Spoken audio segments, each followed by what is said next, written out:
cool. Her name is Gina. I haven't been there yet, but I looked at her online. She has I want to do something squishy. Does she do? Does she do? Facebook friend you after class, and I'll send you the information. Does she do wheel? Yeah, wheel. Yeah, wheel, and you can just paint powder into it. I can imagine me She doing also the does wheel. piano Yeah, and right. guitar lessons, I think. Guitar lessons? Yeah, and piano lessons. And and she's also got it's an Airbnb. Her website's really cool. So like it's a house. I think it's downtown, and it's just super artsy, eclectic. You know, she's I assume she's Italian. Her last name. But yeah, I'm gonna do that Saturday. She does it every Saturday at 10 o'clock. Like, yeah, I'm just trying to get out there and do stuff. I might start golfing too. There's an idea. Is it hot in here There's too? an idea. I always run. Well, there's a around, golfing so- group. I do too. I always joke around. I'm like, I'm not going up 50. Maybe I'm Sipping something. I found that Everbright is like the best place to go to find out what's going on, like what people are doing. You know.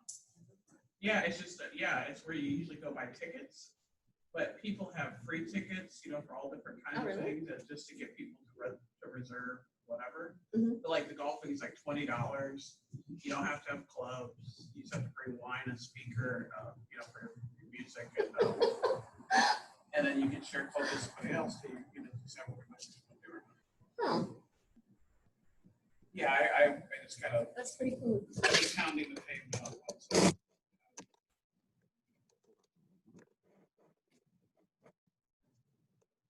That's exactly what I'm looking for you to do. Is what she's doing, because I know anybody. I know 18 people now. Yeah. So I'll be straight up. Her circumstances are even worse as far as a business goes. Thank Sorry, you, I'm Catherine. sorry. I'll apologize for getting But what she's doing will reap benefits. Now, on the other hand, if what you're paying for, I'm very skeptical of. Like with my team, sometimes I pay for stuff for them to see what will happen. Yeah, so the fact that you're willing to do that and all is awesome. I want to see what the result is from that. Like if you'll hear me say, is the juice worth the squeeze? So if you're paying $350 a month, what is that in a year? It's $600 less than. Well, it's $350 a month for 2 months and $750 a month every month thereafter. Well, yeah. Yeah, it's $350. But I thought 3 months would give me an idea. So it's $350. Yeah. So if it works, so $350 times 3. Oh, it's only 2 months. 2 months, then the third month and every month after. So $350 times 2.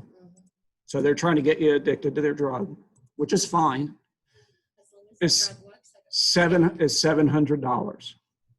Then they're going to charge you $750 times 10 for the rest of that year, which is $7,500. So you're going to pay 15 grand. What's 750 times 10 plus 700? Yes. Okay.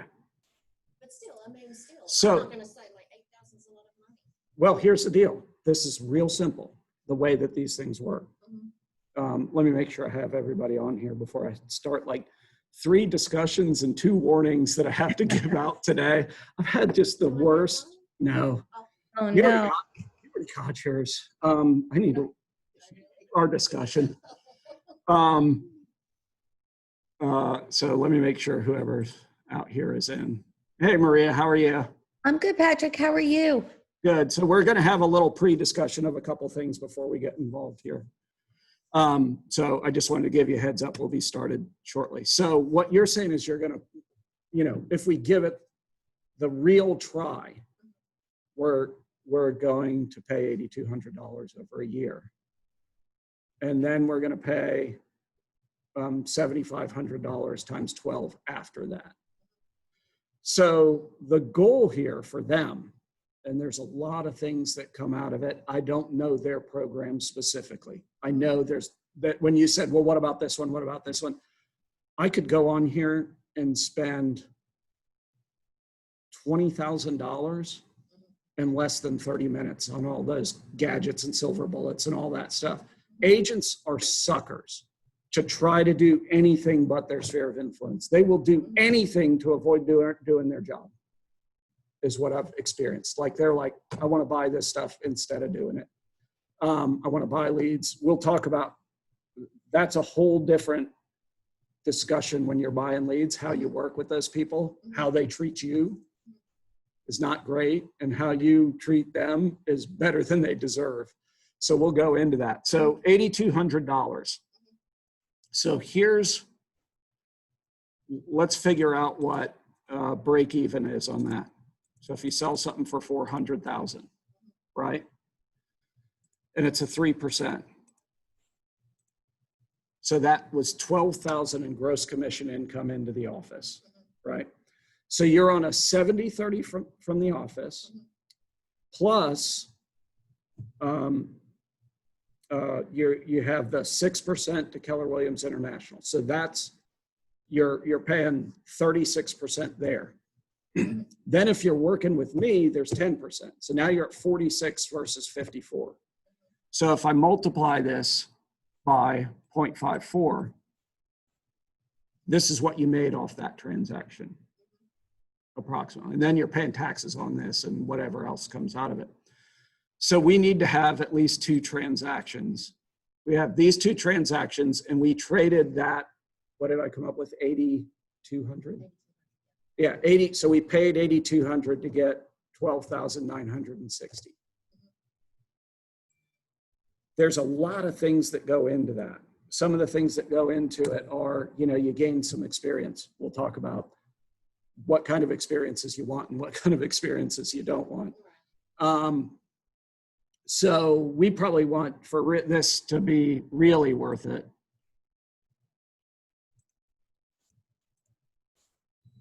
So that's 3 transactions.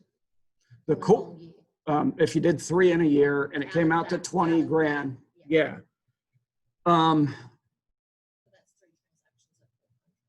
Yeah, so you're talking $1.2 million worth of transactions. There's no other fees attached to this, right? No referral fees or anything. Okay, I didn't think so. That's usually, having been a prior computer geek, what I'll tell you is they're really good at going in a closet and creating a program that suckers you in. I mean, that's what Twitter is. That's what Facebook is. They're all programs that get you sucked in and then you can't get out. Is 3 months long enough? Is 2 months long enough? Is a month long enough? It's an so you do 2 months pay. So the reason they have their schedule set the way it is, they're looking at it and going 2 months. So they've got you for 700. And then they actually have you for 3 months. So they get another 750. So you're at 1450. And after 3 months, you can ditch. Okay. He said So, they would like to know that you're making a commitment to them, but there is no contract. so you don't have to pay for 3 months in advance or any of that. But so I'm asking your opinion, how long would you trial it for? My confidence level is not super, super high. What should you expect on lead generation the first month? I mean, you should be getting calls, right? Yeah, well, here's the other thing. They can turn, they depending on how they're getting these leads, they can turn the faucet on, they can turn the faucet down, and they can turn the faucet off. Are they the ones determining where leads go? I don't know the answer to that. But if they are, they can give you a whole bunch of leads for the first 2 weeks, turn your faucet down while your price goes up and give them to somebody else, and then start on the new sucker who's going to be in for the 2 month deal. So for me, if I'm not getting any positive feedback out of the leads that I'm getting, Yeah. then I'm just. Then so what I would say is you're going to invest I would invest a minimum of 3 months for anything to have a fair shot.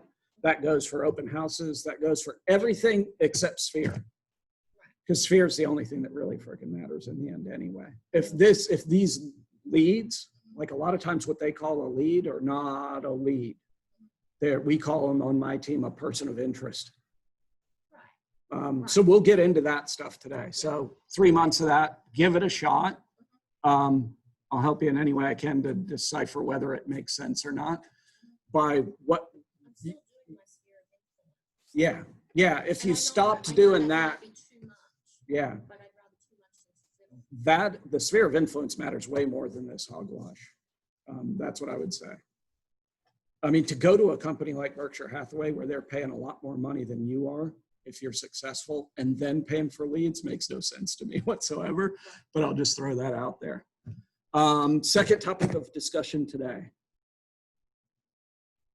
I'm going to try to, like, I'm real chippy today because I've had like 3 days of nonsense pop in.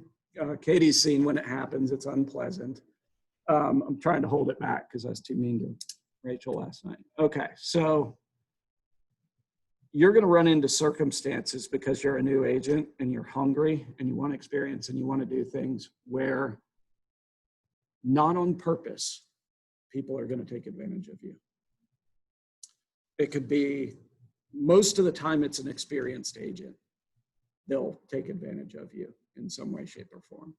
And what they'll do is say, hey, you know, they'll take whatever they don't want to deal with and give it to you and take a referral. We need to analyze those, whether that's a smart thing to do or not a smart thing to do, depending on what kind of experience you're going to get. So experience, what kind of money you're going to get, and what kind of time you're going to put into it. So the most common way that new agents get taken advantage of is that they get asked to do open houses that don't make any sense for their business plan. That happens all the time.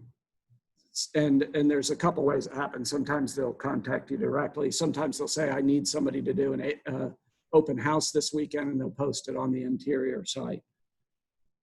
If you're going to do open houses, the key, the most important thing is to have a system and be purposeful about picking the right property. Without the right property, an open house is generally a bad idea. If you have the right property for your business plan, it's a good idea. You'll run into all kinds of other things where people, you'll run into all kinds of other things where people will inadvertently put you in a bad spot or do something that's not going to pan out. So the one yesterday, the way that was presented. So first of all, when we were walking out, I was just about to say, no, she can't do it. But then it was presented as, all you have to do is open the door, right? That's what's presented. Then you show up. So here's what happens. Experienced agents out of the area, don't have a Florida license, don't know anything about here. They call in and say, we don't need an agent. We're agents. We just need somebody to let us in to see the house, and then we'll handle it from there. I wanted to stop it right there, but because of where it was coming from, I didn't stop it. So then I say, I go, okay, well, it'll be a good experience. You'll get to open the door and whatever. She goes there, opens the door. People love the house. Cool, what should we offer? Let's write up an offer. Looking to her to do it. There's no agreement here on what she's getting paid or what's going on. Like Mark, so I'm going to give it, Mark was the one that did. So the discussion is, hey, if she goes and opens the house for you, will you throw her a bone? Somebody define for me what the bone that should be thrown is. Referral fee is 25%. Okay, let us know that. Then, so all we're doing is we're going opening the door for 25%, but we're not writing the offer. We're not doing a CMA. We're not doing contract to close. That's not what's going to happen here. So here's the direction that it goes. And people that, whether it's a leadership person or an agent in the office, they have your best, they think they have your best interest in mind. This happens to me all the time in this job. They just don't know how often I shut it down. So this happened to happen with me and Mark and her. But what he doesn't know is this happens to me 10 times a year, but it's some experienced agent doing that to my new agent, doing that kind of stuff to them. Some of them are not people that, some of them don't have your best interest, their customer, anything best interest in their heart. They're just selfish. And then some of them think they're helping you, and by, I'll give them a little bit of experience and they'll get a little bit of money. Don't do that stuff. So, I had a discussion with Mark this morning, like a phone call thing. He had to call me. I had to call him. I talked to him. And then he's like, well, here's the deal. I think Taylor would love to get the experience and love to do, she'd get to write a contract in X, Y, and Z. And I'm like, I said, well, here's what I say. Well, it seems obvious, but here's what I said. I was like, hey, I'd love to get it. So here's why. If it's a $600,000 house, it says it's 600,000. It's the same as her selling a $125,000 house, right? So it's the exact same thing as her selling a 125. At face value, I'm like, I'd love for her to have that money. And that's absolutely fine if we're doing a referral. But that's not what's going to happen. Here's what's going to happen. The first thing they do is ask, what should we offer? They're asking for a CMA. So now they're asking for, before they said we don't need an agent, now they need real estate agent services. Then they say, next thing is, who's going to write this offer? We're going to write that. Me and her are going to write this offer. Those are the two easiest parts of a transaction. You know what the hardest part is? Getting it to close. Who are they going to call to find an inspector? Who's going to open the door for the inspector? Who's going to negotiate repairs? Who's going to do all the contract to close stuff? It's 100% undefined, but I wouldn't do that stuff for 25% because now you're in a high liability situation. Everything that goes wrong hangs on your neck and they don't have any. So I made the offer. I said, you could do this one of three ways. Here's the ways that we can do it. And I'll just tell you, I'm going to put it in here right now. So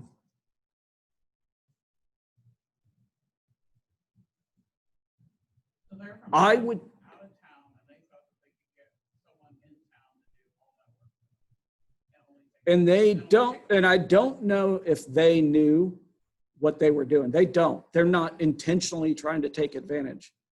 They were just uncontrolled. Nobody worked out the rules of this situation. So they weren't necessarily, that's what I was saying. Sometimes they'll do it intentionally. Sometimes they'll do it by accident. These people are doing it by accident. They're looking at it and going, we're agents, we'll handle everything. And in their mind, that's true. But then what they ask for is very different from that. So my thing, I was like, hey, if we're 50-50 with these Dubai agents, Taylor and I will help. We'll do at least 50% of the work. If they're not comfortable with that, I'd direct them to Connie or Lee. They're on their leadership here. There are brokers that we go to. They get paid. They have salaries. They're not independent contract. Send it to them for a 25% referral. Or send them to the listing agent if they're looking to pay less than 25%. They should call that listing agent. So if they're going to handle that themselves, what the intent, like when I let it go yesterday, like I was like, okay, open the door. She hadn't used her lockbox yet. This is all awesome. Open the door, walk away. They handle everything. They give you maybe $100 gift card somewhere. Totally fine with that. But all that was undefined. So this is the definition of how it gets done. Totally unfamiliar with our contract. just excluded them? Well, you're writing it for them. They're the buyers. Oh, they're the buyers, the agents are the buyers. Yeah. So they don't know anything.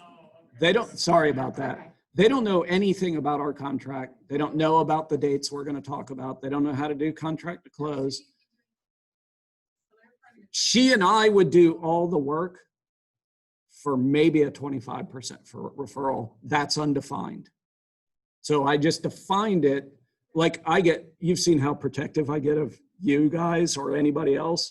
I'm like, dude, I understand that your heart and mind is in the right place. You're like, yeah, experience a couple of bucks.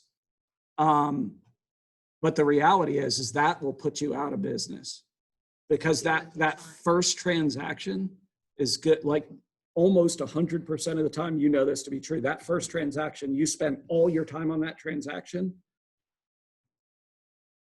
You're not doing your job. All you're doing is contract to close and trying to survive, getting through that contract. You're going to walk out the door out of business again because you're going to be focused on that thing and doing all that thing. Now we're talking about doing it, even if it's a $125,000 house, when all the stuff comes down, she's going to get less than $1,000 and have to handle a whole transaction. It's a really bad idea. So like, there's no, this definition is fine.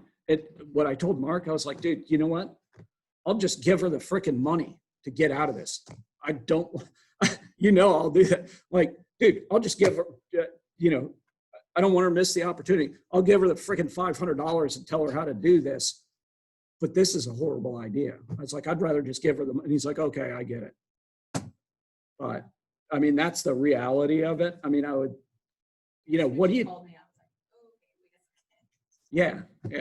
I'm like, what do you, I was on the verge of just saying, hey, send them to me. I'll do it just to do a transaction. I'll give her the money, but I don't want her wrapped up in this crap. It's a bad, and I understand being hungry, being afraid. There's nothing more than I'd love for you to get a couple dollars in your pocket that you can invest in your business or has staying power. On the other hand, you will be presented with things relatively often that can put you out of business. And I'll try to protect you from them. Like a bad listing will put you out of business. Everybody thinks I want a listing. There's some you don't want. You take the wrong listing at the wrong price and it doesn't sell. You spend tons of time and money on it and you're focused on it. And 120 days into this thing, that property is not sold. And you've spent $2,000 trying to get it sold in hard cash, and then all your time. Generally, people like that first couple of experiences is a determining factor on whether they are here a year from that point or not. We price it right. We do all the things right if we work together on this, and you'll have a successful experience. But I can show you a million ways to do it unsuccessfully that'll come back to haunt you. So Mark's calling the people at 10:30 and just saying, I'm like, if they're saying they don't want to pay anybody and they want to handle it, then they should call the listing agent, don't pay anybody, and handle it. Also said that if this house doesn't work out, they're going to use me anyhow. So I don't know. For what? Yeah, they're going to use you all right. That's what I said. I was like, Use you for what? Yeah. So use you for what? If it's a 50-50 deal, perfectly fine. Me and you will make you look great. The office look great. We'll both get paid. Anything besides that. So then, this one doesn't work out, which they already, if they're asking for a CMA, I'm going to blow them up on that. Like if they talk to me, I'm going to be like, well, it's been on the market 28 days. It was reduced the day before yesterday or yesterday. So you're paying 99% plus or minus 3% if this is the house for you. If you want to offer in a position that doesn't, and you're not thinking that those numbers are going to work for you, then this isn't the house for you. And then all of a sudden you're showing them other houses with undefined. A referral's a referral. A buyer is a buyer. I mean, basically offer to do all the work for half the money is what I'm willing to do that. She'll get the experience and we'll get a little money. That's the first thing I would have done. But they're Keller Williams agents, so they would, but they're looking for a handout for free. And then they get to, yeah. Like, I would love for you guys to do all my work and me to get paid for it. It'd be freaking great.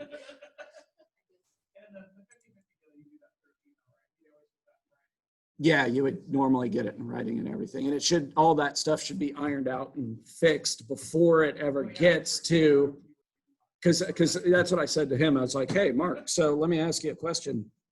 If she was an experienced agent, how do you think that phone call would go if you called Rachel and presented her with what we know now? Why don't you call one of the cappers and tell them that they need to do all this work for somebody for 25%? So that's where, like I look at it and go, let's not take advantage of the people that are most, what's the word? I mean, I look at vulnerable to this.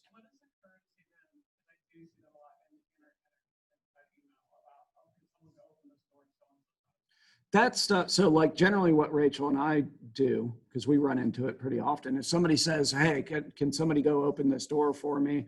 I'm going to give them so me and Rachel will have a difference of opinion. We'll fight over it. I have a tendency to overpay and overgive all the time. So what'll happen is I'll be like, I'll give them $100 gift card, and Rachel will be like, no, they'll do it for 50, and 50 is absolutely fine and whatever. So like we have an agent that's been a friend of ours for a long time. I generally don't go to my team members. Like, I don't know if you probably don't know this, Katie. I don't go to Katie, James, Kayla, or Tim and ask them to do anything for me. I have a separate guy. Yeah, I have a guy that, so he covers for me, or he covers for Rachel and Rachel covers for him. When we were in North Carolina just recently, Rachel had some customers that I was like, these people are just terrible customers. They're crazy. They're not thinking, it was bad already. And then they started asking to see places while we were out of town, and Mark ends up helping them.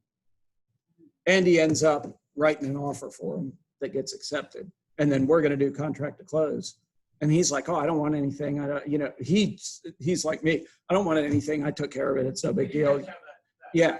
But no, that's never going to be the right way. I always want to be on the good side. And I was like, every time these people called, every time they had a question, I was like, Rachel, we just need to 50-50 this thing with Mark.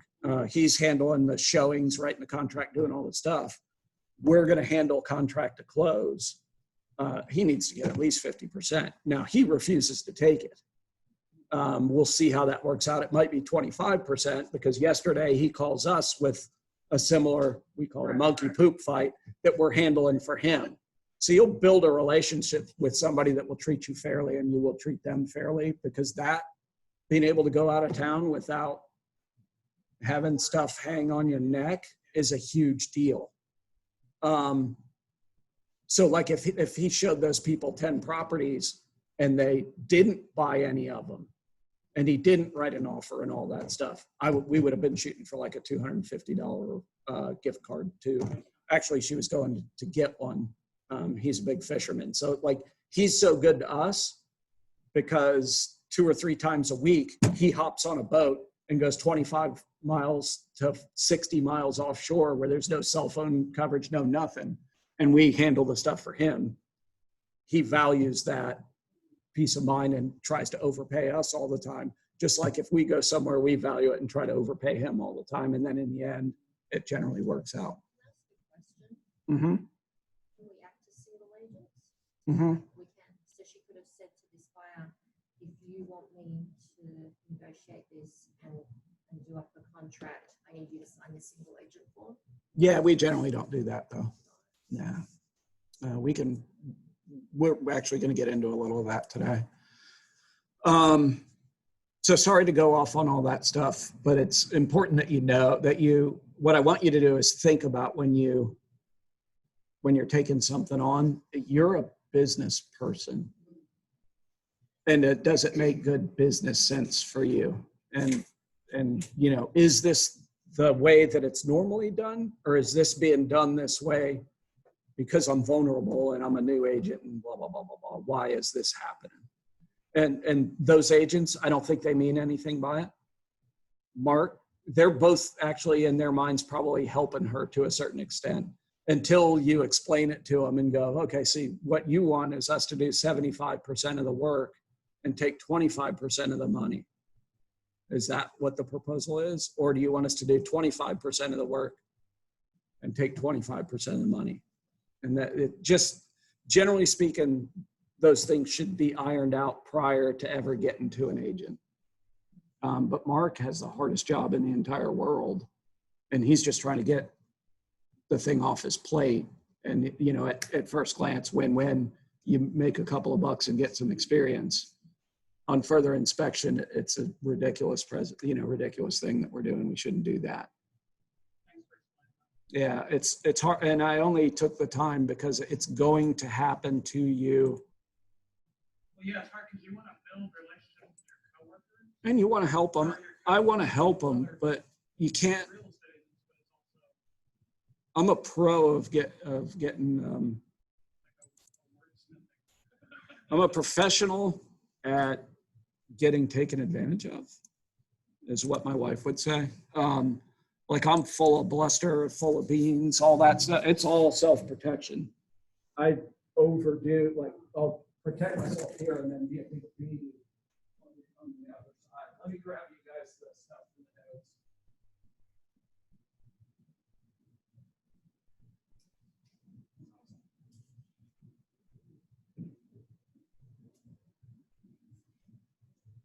You want me to give you my name? Yeah, yeah. Well, all right. You can write it down. Yeah, I'm Denise Scott. So DNICSCOT. So We'll talk after class. I got time. I'm going to go through a portion of this right now.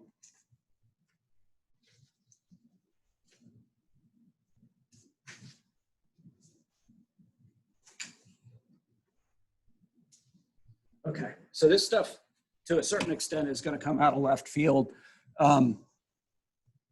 So the buyer's consultation, why you need one and what needs to be in it is our discussion today. So the first thing that I would ask you, and I'll write these down as you give me, typically the way that you get a person that you're going to work with, I'll tell you this outright, is it's going to be somebody in your sphere of influence 9 times out of 10. And probably half the time they will have already gone online and seen a house on Zillow or Realtor.com or something that they like. And that triggers them to call an agent. So because they know you and you've been in communication every 10 days or so, either by an email, a just listed, just sold postcard, or your item of value, because they've been getting that stuff, they go, oh, I guess this is the time for us to call Taylor. Because now we need to call an agent, and there's more to this story. So they call Taylor up and they say to Taylor, hey, we found this house 123 Main Street on Zillow and we want to see it. What questions should you ask them at that point? They say, I found this house 123 Zillow and we want to see it. What questions would you ask somebody that said that to you? Okay.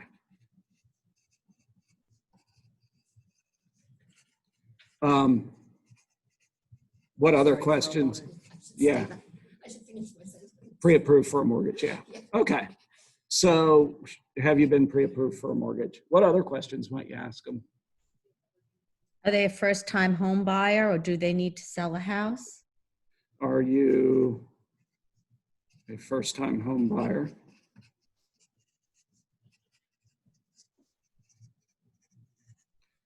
Do you need to sell a house?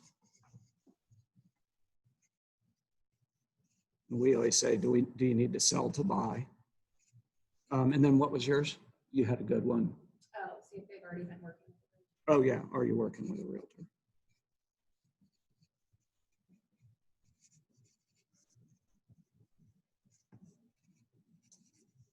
Okay.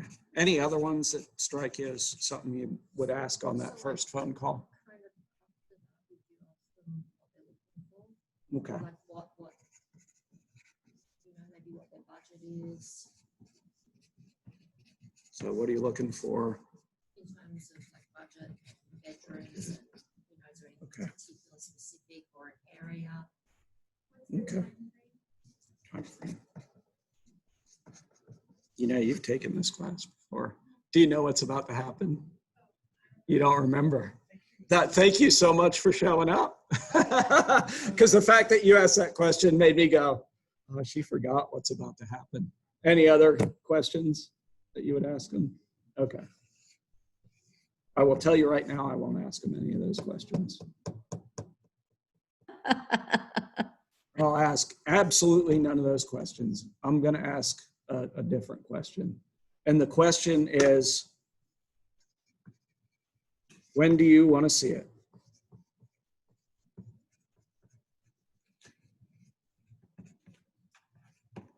Okay, so there's a reason that I'm going to ask, when do you want to see it, as opposed to all those questions.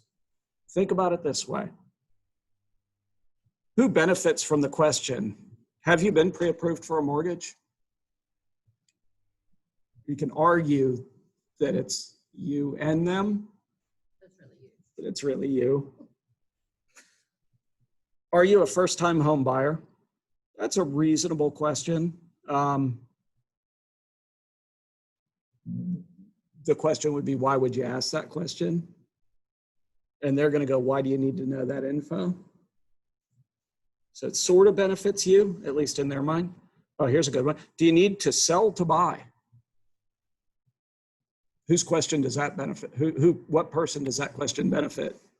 You. That doubly benefits me. Are you currently working with a realtor? That's a big question, isn't it? Somewhat, but it mostly benefits you. You could be asking that when you show them. What are you looking for? Who does that benefit? What's your budget? Who does that benefit? What's your time frame? Who does that benefit? You. So here's where we do it different.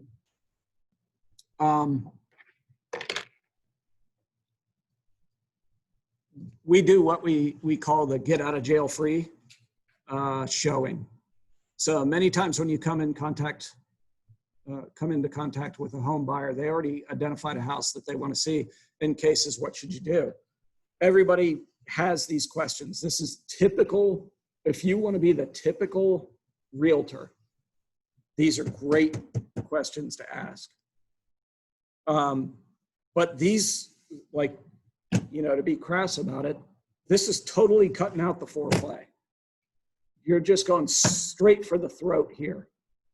This is all about you, all about your business. And I get that. Just like, you know, this may sound counter to the whole first half hour when I'm saying, protect yourself. I need to protect you. You need to protect yourself. All that stuff. This stuff, if you ask these questions before you've earned the right, your answers are going to be no good because they don't trust you. You haven't earned the right to know all this stuff. You haven't given anything. You're just take your information, take your information, take your information. That's what all these are.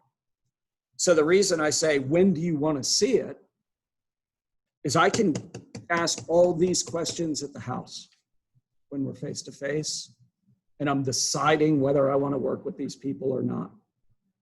It's a whole different way of building the relationship. This is going to determine, now do you remember this or not? I remember this. but So, I didn't teach it. yeah, so typically you'll get taught all these things. But I say, when do you want to see it? Then when I'm at the house, I can say, hey, have you talked to a mortgage person yet? Fair question there, right? Once I'm at the house, I've shown them the house, I've given them that. I can now ask for their information. Patrick, would you Yeah. have them come to the office first, or would you just meet them at the house? That's circumstantial. So unfortunately, men like me are stupid and think we can handle any situation. And women have a tendency to be a little smarter on this and a little more wary, and they should be. This is going to come down to the vibe that you get. So a couple of things. First and foremost, as far as I know, the only way that any of you people are going to get a call at this point is sphere of influence. You don't have any other avenues. So when we get down the road, if you're buying leads or you're, I mean, that's really the only way you don't know somebody, right? Or they contact you on a listing that you have that you got from your sphere of influence. We put some checks and balances in place there. So for example, like Rachel, obviously 95 times out of 100, the person that called is somebody that we know. The other 5% of times they call off of a listing, off of Zillow, or they drove by our sign or one of those things and asked to see it. Rachel gauges from that discussion and then also from that listing, generality in her mind of what the risk is, right? And then if it seems like there's much or any risk, we do one of two things. Either I go with her, have two people there, or, and she, oh, this one burns my ass, or I say, hey, I'm going to call you and you're going to tell me if things are good or bad. You just say, yeah, I'm good. Or yeah, I'm showing somebody something. And if it's bad, you know, hit me with some other tip. We've been shown hundreds of houses. It's been 16 years that we've been doing this. We haven't had a problem. But I try to put a check and balance in. Like Kayla sometimes runs into things. She's all over social media. She's pretty and a fitness model and all those things. I worry about her. She gets involved in nonsense relatively often, but she's also smart. She also, because she's been living the way she's been living, protects herself pretty well. She'll say, can somebody go with me? Or she'll set something up. So I'm not saying in any way, don't be super careful. I'd be super careful, but usually when you talk to the people, there's a vibe. And then depending on the property, you know, if it's a $75,000 property in a not great spot, that's a different animal than a $500,000, $600,000 property in a gated community. So there's a lot of factors, and experience will help you with that. So that's about as good as I can do, Maria. Perfect. Thanks, Patrick. Yeah, it comes down to, you know, if your gut tells you this is a bad idea, then act on that gut feeling.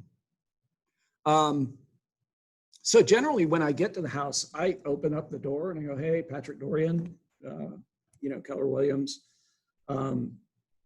let's go in. Let's see what we're looking at here. And as they go around, they're looking and making comments. You can ask, have you been pre-approved for a mortgage? You know, what, and this is my favorite one. What drew you to this house? Because you'll learn almost everything then.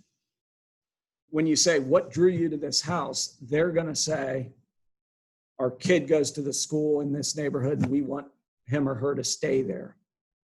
They're going to say, it's close to work.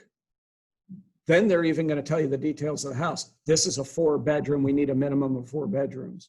It has a 3-car garage. We need 3-car garage. If you take notes of all that stuff, you know what their parameters are.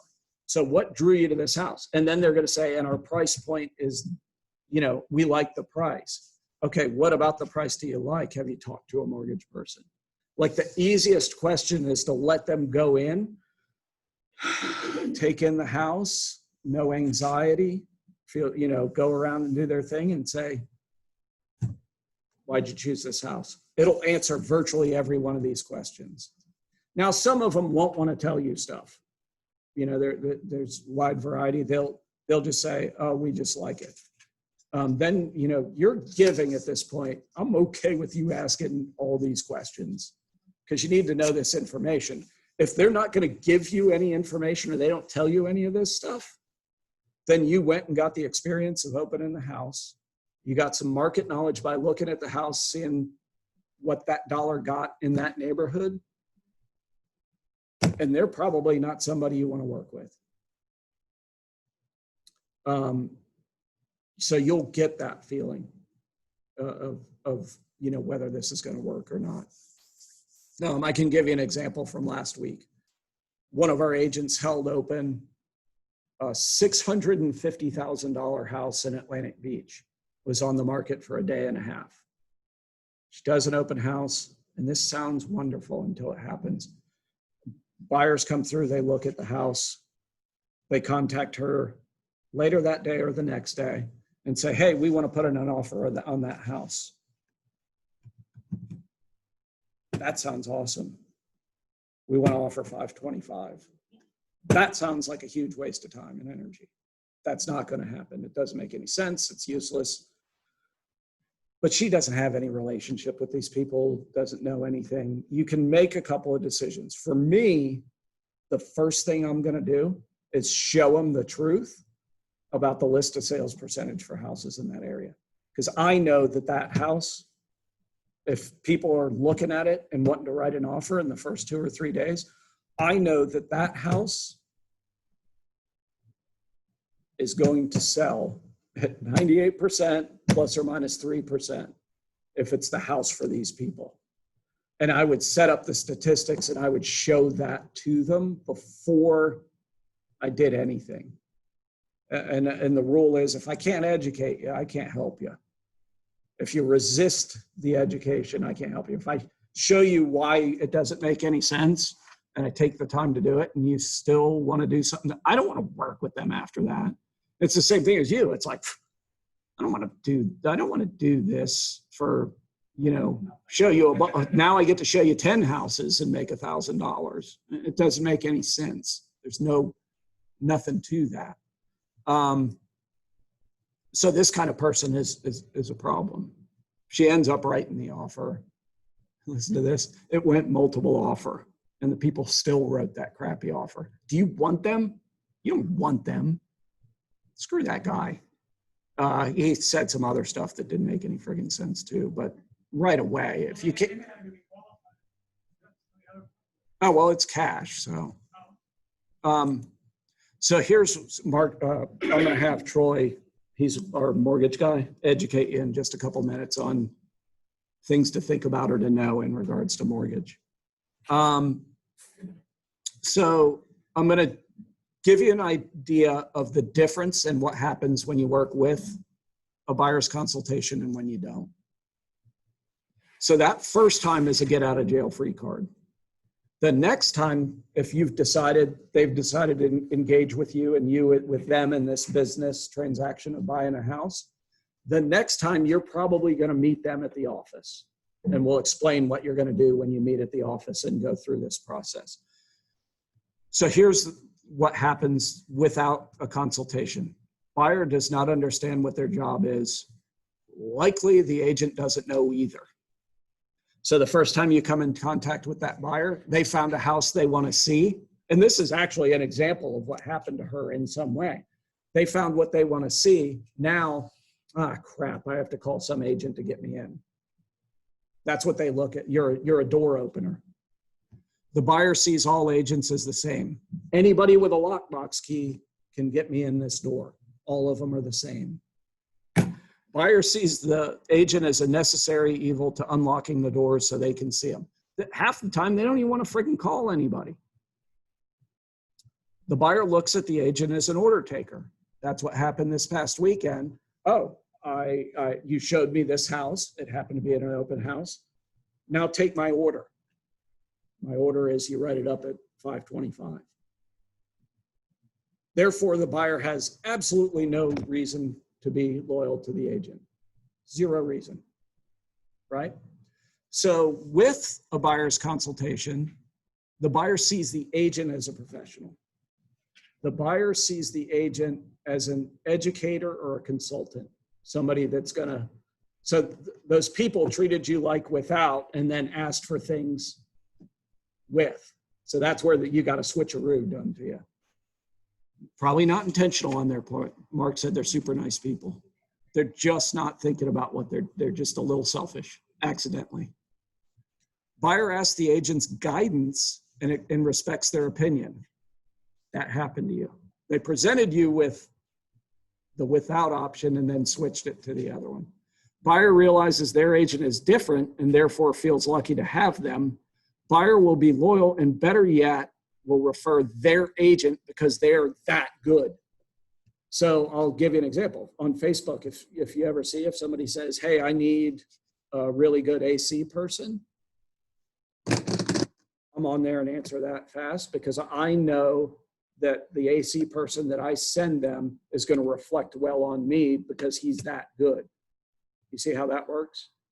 If I didn't have a good AC person, I just float right past that. It doesn't matter to me. Same thing goes for a roofer. What I don't have is a plumber. So if somebody says plumber, I don't answer that question because I don't have anybody that I'm jumping up and down about. You see what I mean? So this story might go over like a lead balloon. Does anybody in here give any care whatsoever about football? You do, you don't. You don't, you don't. Okay. I like football. Good. Thank God. And Troy does too. That makes out of the 6 people, 3 of them are going to get this story. You could put it into almost anything. You could put it. It's just an easy one for me to tell because it's an example that I've lived. So for us people, you'll have an idea what I'm talking about at least. Okay. I'm just making sure I don't run over. Do you have close to an hour? Okay. I'm hoping you're 30 to 45, 30 minutes with questions and all. Okay, so here's the story. I'm a Jacksonville Jaguars fan. That's not necessarily a good thing. Because usually by 3 or 4 games into the season, I know my team is not going to the Super Bowl, not going to the playoffs. I love them, but generally speaking, nope, we got rid of them. So generally speaking, that stuff's not good. You know, I know that I'm screwed. Now you know why they're screwed all the time. So generally speaking, we're screwed. And I know that early on, so I switched to my second team, but we're going to use our imagination as if they were going to make the playoffs here. And then I have a secondary team that I like, which is the Philadelphia Eagles, because my whole family, my parents and grandparents and everybody are from Philadelphia. So I have an Eagles thing. They're my NFC team. My FC team is the Jaguars, fortunately. So what happens, let's just imagine that the Jaguars are pretty good and that the Eagles are pretty good.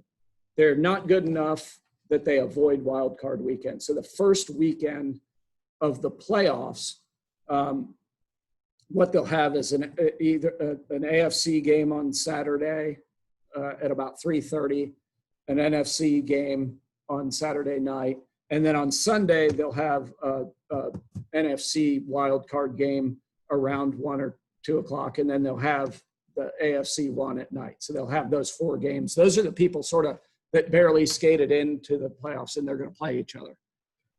So let's say that the Jags get into that wild card thing and Philadelphia gets into that wild card thing. The Jags are the first game on Saturday, and the Eagles are the first game on Sunday at like 1 or 2 o'clock.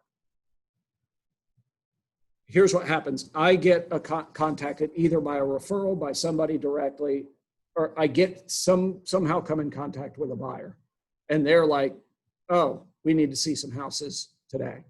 And it's Saturday. Okay, I'll show you houses today. When do you want to see them? Well, we have a baseball tournament with our son, and our daughter has her dance practice, so we can't look until like 4 o'clock. So now you go and show 4 or 5 houses at 4 o'clock on that Saturday when the Jags are playing, and you miss the whole beginning of the game. It's decided by halftime, or you get home and you see the last quarter of the game. And let's say that by some miracle the Jags win this game. You missed the whole thing to show these houses, right? They don't like any of those houses and decide they don't want to write on any of those. But they leave you with, hey, we want to look at some other houses in this other neighborhood over here tomorrow. Okay, when do you want to see those? Well, hey, how about this? I'll bring it up. I'll be like, hey, how about if we look at them from like 10 to 1? I'm trying to consider. I'll be done at 1 o'clock. I can watch the Eagles play at 1:30, 2 o'clock. No, we go to church, then we go to brunch, then we do these things. So, we're going to need to start looking at these houses at like 1:30. Okay, so now I'm going to miss the Eagles game as well. That's fine.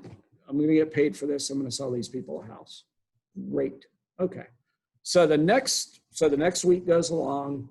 They ask, send you text, shoot you a couple. We like this. We don't like this. This one looks interesting. They send you a couple of things.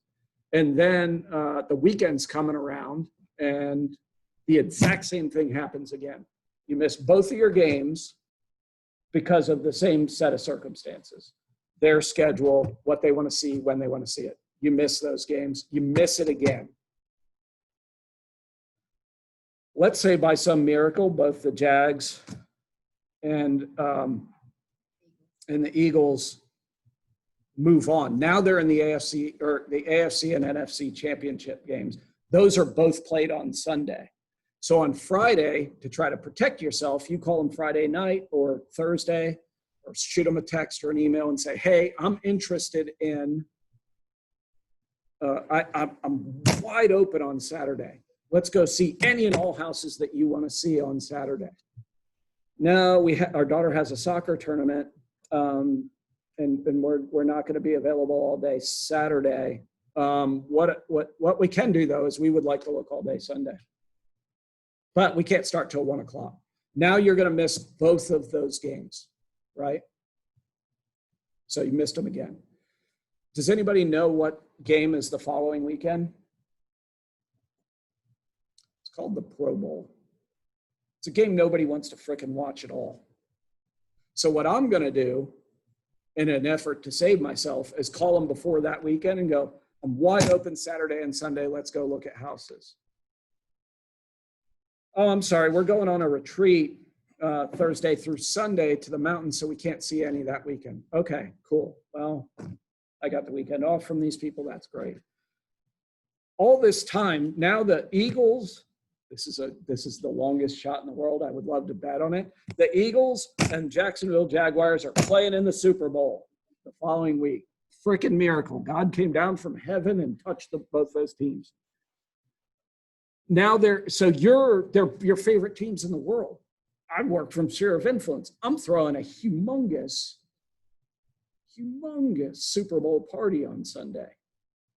And when do you start a Super Bowl party? The game ends at 10 o'clock at night. The game starts at like 6:30. The festivities start at like noon or 1. You start watching the commercials, eating crappy food, drinking beer, whatever you're going to do. So I have 100 people going to a Super Bowl party at some place I rented out. So I'm like, okay, so I have some choices here. What do I want to do? All right, so this week I'm not going to be proactive. I'm not going to call them and say, let's try Saturday, because that has not been effective for me all the way along. Let's just hope that they take a little break. I can take a little break. I could do my Super Bowl party. Friday comes and goes. No contact, didn't get asked to show anything. Saturday comes and mostly goes. 7 o'clock at night on Saturday. You get the email with the 6 houses that they want to see on Sunday, and they can't start until 2 o'clock. What do you do? Okay, so you go and show them the houses. What's your other option? Okay. And then what's the next one? You just explain to them. It's probably by now, I don't like them. I don't want to invite them to the party, but I might. So I go to the next one and just go, hey, I'm tied up this weekend. They've been tied up the past 5 at all the times that didn't help me. I go in and say, hey, I have this big giant party. You can invite them or not invite them, but go, I have 3 kegs. I spent, $1,000 on this thing. You are welcome to come, whatever it is. And they go, no, that's okay. So you have the option to show them the houses, invite them to the party, or not invite them to the party and say that you're tied up. You show them houses. So you miss a party or party just to show them houses. And lo and behold, what do? They found a house they like. So now you're about to start missing more of your party for sure. They find a house they like at 3 o'clock in the afternoon. They call you back at 4:30 or 5 and say, we want to write an offer. And the house is listed at $650 and they want to offer $525. What you just found out is all the crap you did was totally worthless. No friggin' way these people are buying a house. So then you found it out and you went and showed them these houses and missed part of your party. I mean, I'd just fire them on face value right then. You'd be like, you're too dumb. But that's what happens if I didn't educate them and I didn't do the consultation. I can invite them to the party. They're going to turn me down. What are they going to do? If I, in any way, shape, or form, say, I can't show you on Sunday, they call the listing agent. And they go to the listing agent and they buy the house. Then that's not the 525 version. These are the extremes of terrible things that'll happen to you. So that you took one day off and they're like, well, every agent's the same. All of them can open the door. All of them can take my order. I'll just call another agent. That's what happens if you work without a buyer's consultation. If you're just a door opener and an order taker, then what I recommend is that you cancel the rest of your life and just be these people's bitch. Whenever they tell you to jump, you ask how high, you go do it. And it doesn't matter if they text you at 10 o'clock at night. It doesn't matter if they text you at 6 o'clock in the morning. You need to be at their beck and call and serve their needs all the way. Oh, yeah. Happens all the time. So, you run. So on the other hand, if the people, like if you've given them good information, if you've educated them on the process and what's going to happen start to finish, you've shown them what your value is and what value you bring to the table, generally speaking, they're not going to screw you. I won't say they won't 100% of the time. This is a bell curve. On one end of the bell, you do all this stuff and you get the poop sandwich of these people were never buyers because they had unrealistic expectation about pricing or whatever problem they had.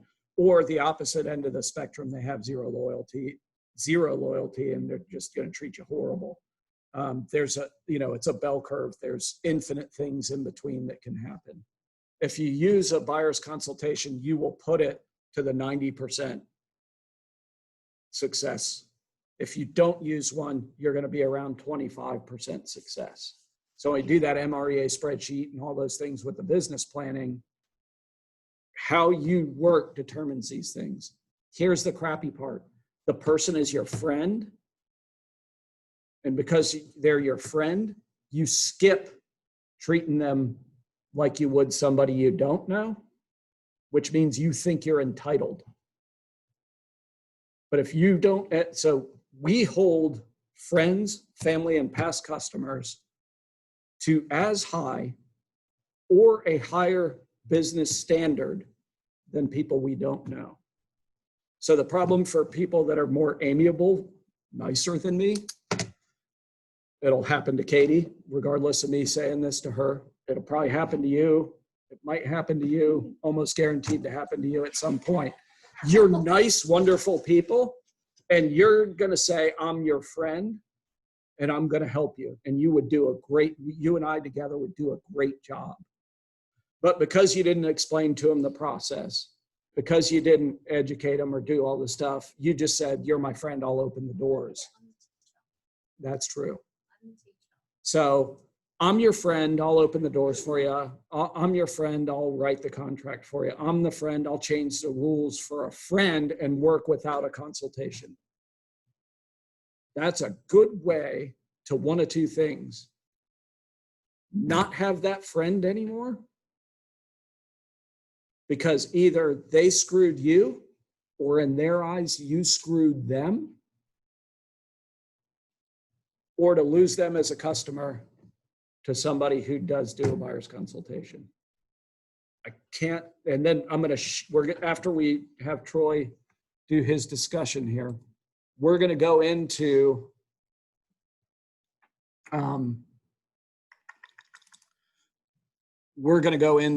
what that consultation looks like, what form it takes, the steps during it to keep you out of having that kind of I'm super protective of you. That's why I'm so hard on this and drilling it. I'm trying to save you from yourself and from what is typical for agents, because like we know, typically agents fail in the first, 50% fail in the first year, 75% are gone in the first 2 years. All this stuff is designed to protect you from that if humanly possible. With that being said, what I want to do is introduce you guys to Troy. Is this, oh, this isn't it. I thought I downloaded it, but maybe I didn't. So here it is. Dum, dum, dum. God, that's funny because I opened it yesterday. One thing you didn't touch on the buyer's consult is when they walk into the new construction office on the random weekend. Oh yeah, and They you're write a screwed. contract, forget to tell them that they're working with an agent.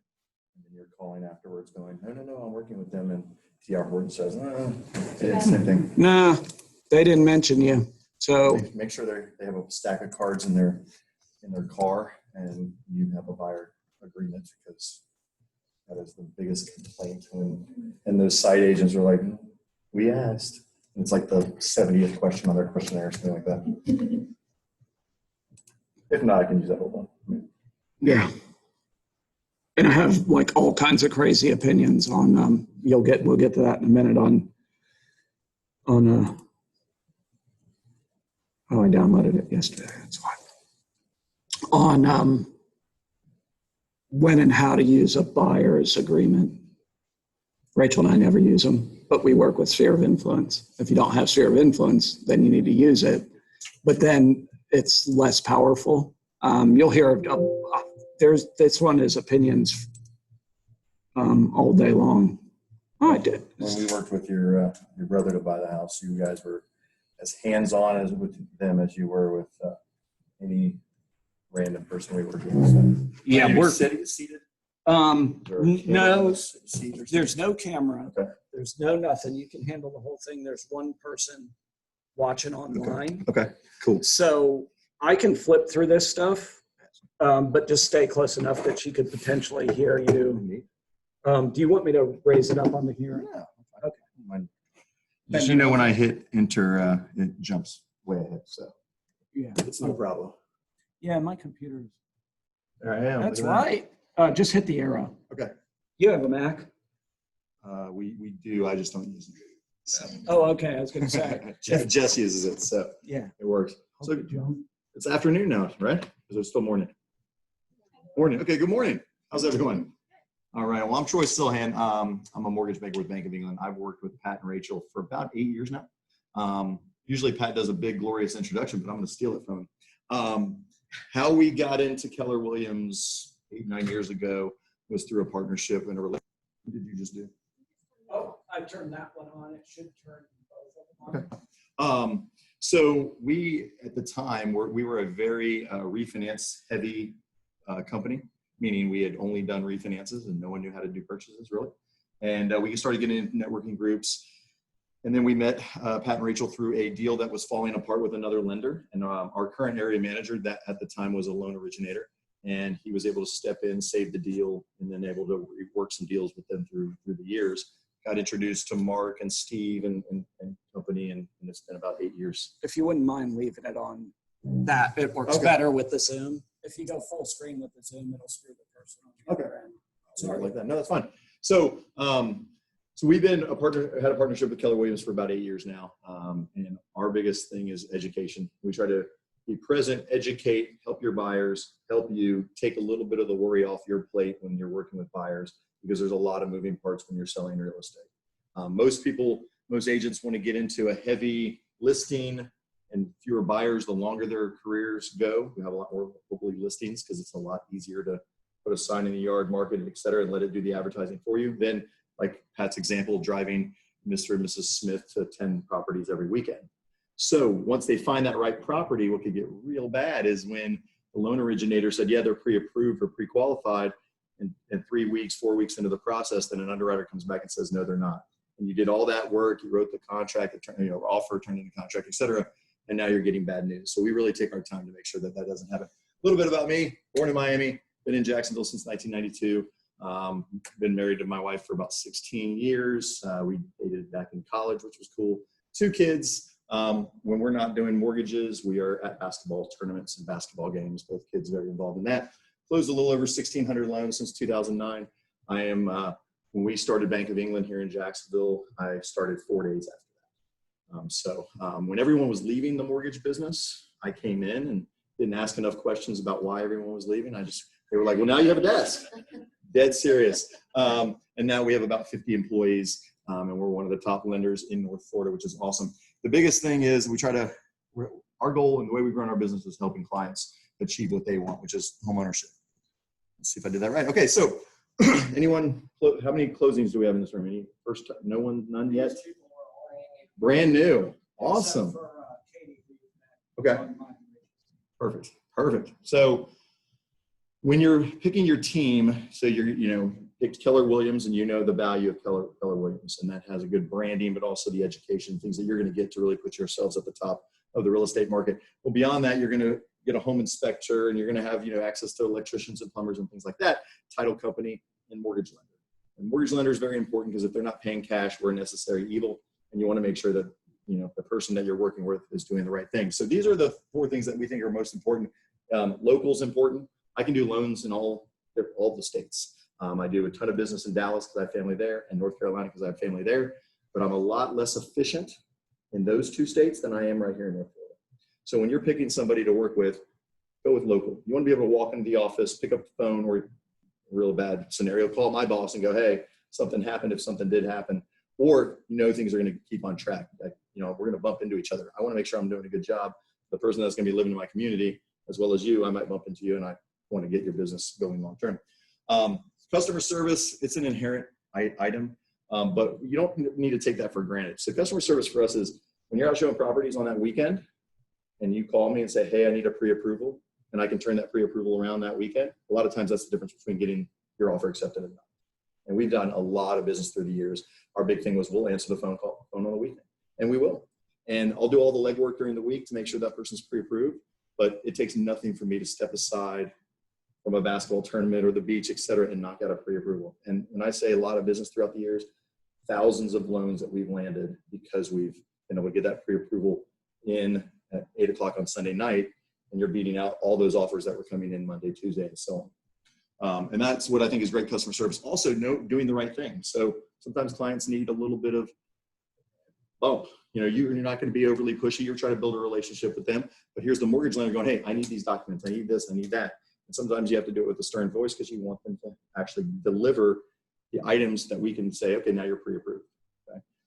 Also, the fact that we have everything under one roof. So our processing of our loans, our underwriting of our loans, closing, all controlled by our friend and my boss, Quentin Harris, so that when I call up and go, hey, it's a Dorian Home Team loan, can I get this underwritten tomorrow instead of Thursday, Friday that it's on the schedule? That can happen. And I think that plays a role in your ability to have a worry-free process. So you're out getting that next, prospecting that next buyer, that next listing, et cetera.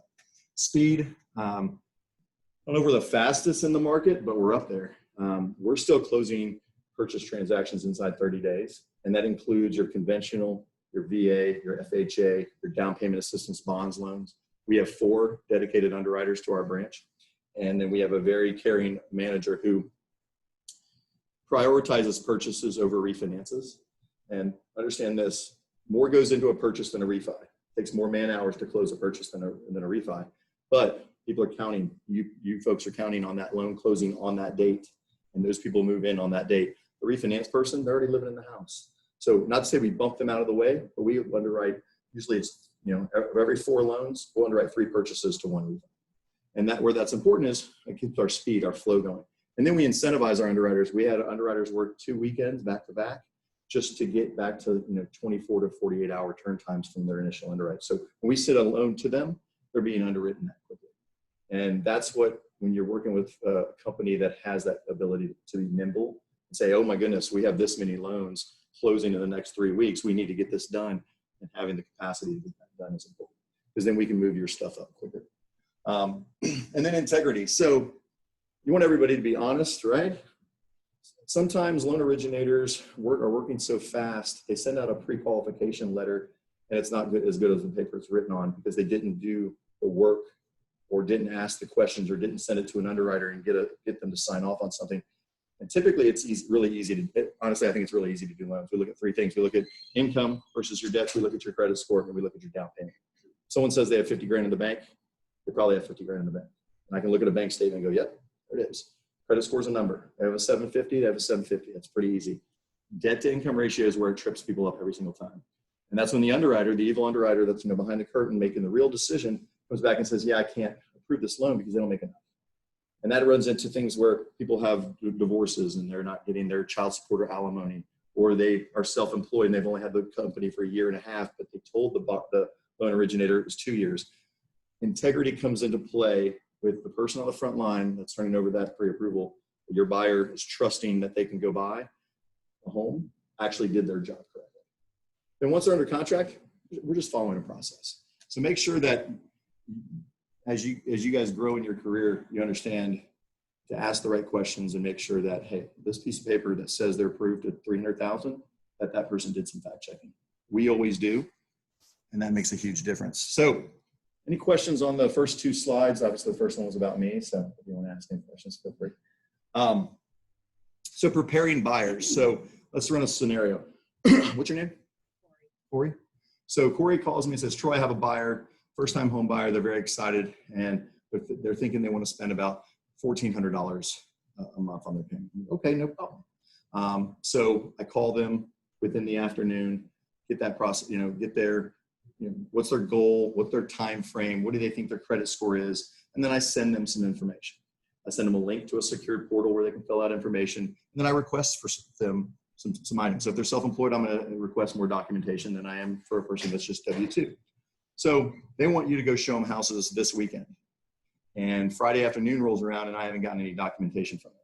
I'm hammering them. Hey, I need these documents. I need these documents. They filled out the portal. Credit looks good. What they said their income looks good. They haven't given me anything.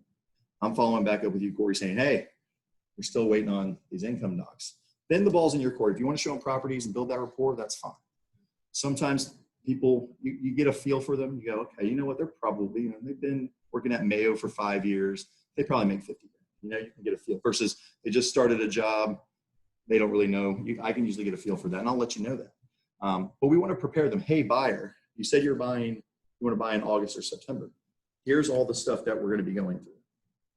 Step 1, documentation. We're going to ask you for everything but your blood type. Step 2, once you find the right house, understand that price point of 150 to 300 is very competitive. Expect multiple offers. Lean on Corey. She's going to educate you on what price you should go in on the home. People out there still thinking they're going to get a great deal. I don't know why, but they're like, oh, the home's 300. I'm going to offer 280. You're going to offer 280 and you're not going to get the home. And so what I tell all my buyers right now is the value, the benefit is in the low rate. The rate's at 3.25 and you're buying a $300,000 home. Back in November, the rate was close to 4. It's been like buying a $340,000 home. you're getting a great deal because you're going to pay less for that home because of the lower rate.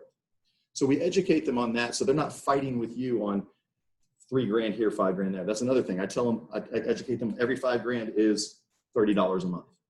You want to lose this home of your dreams. You just said it was the home of your dreams because of $30 a month. They always say that. And when you can put it in those terms, that is the difference between them listening to you and writing the right offer or fighting you and, you know, wasting your time, their time, et cetera. And sometimes you're going to get the folks, the first time home buyer that goes, you know, they know more than you or their parent knows more than you.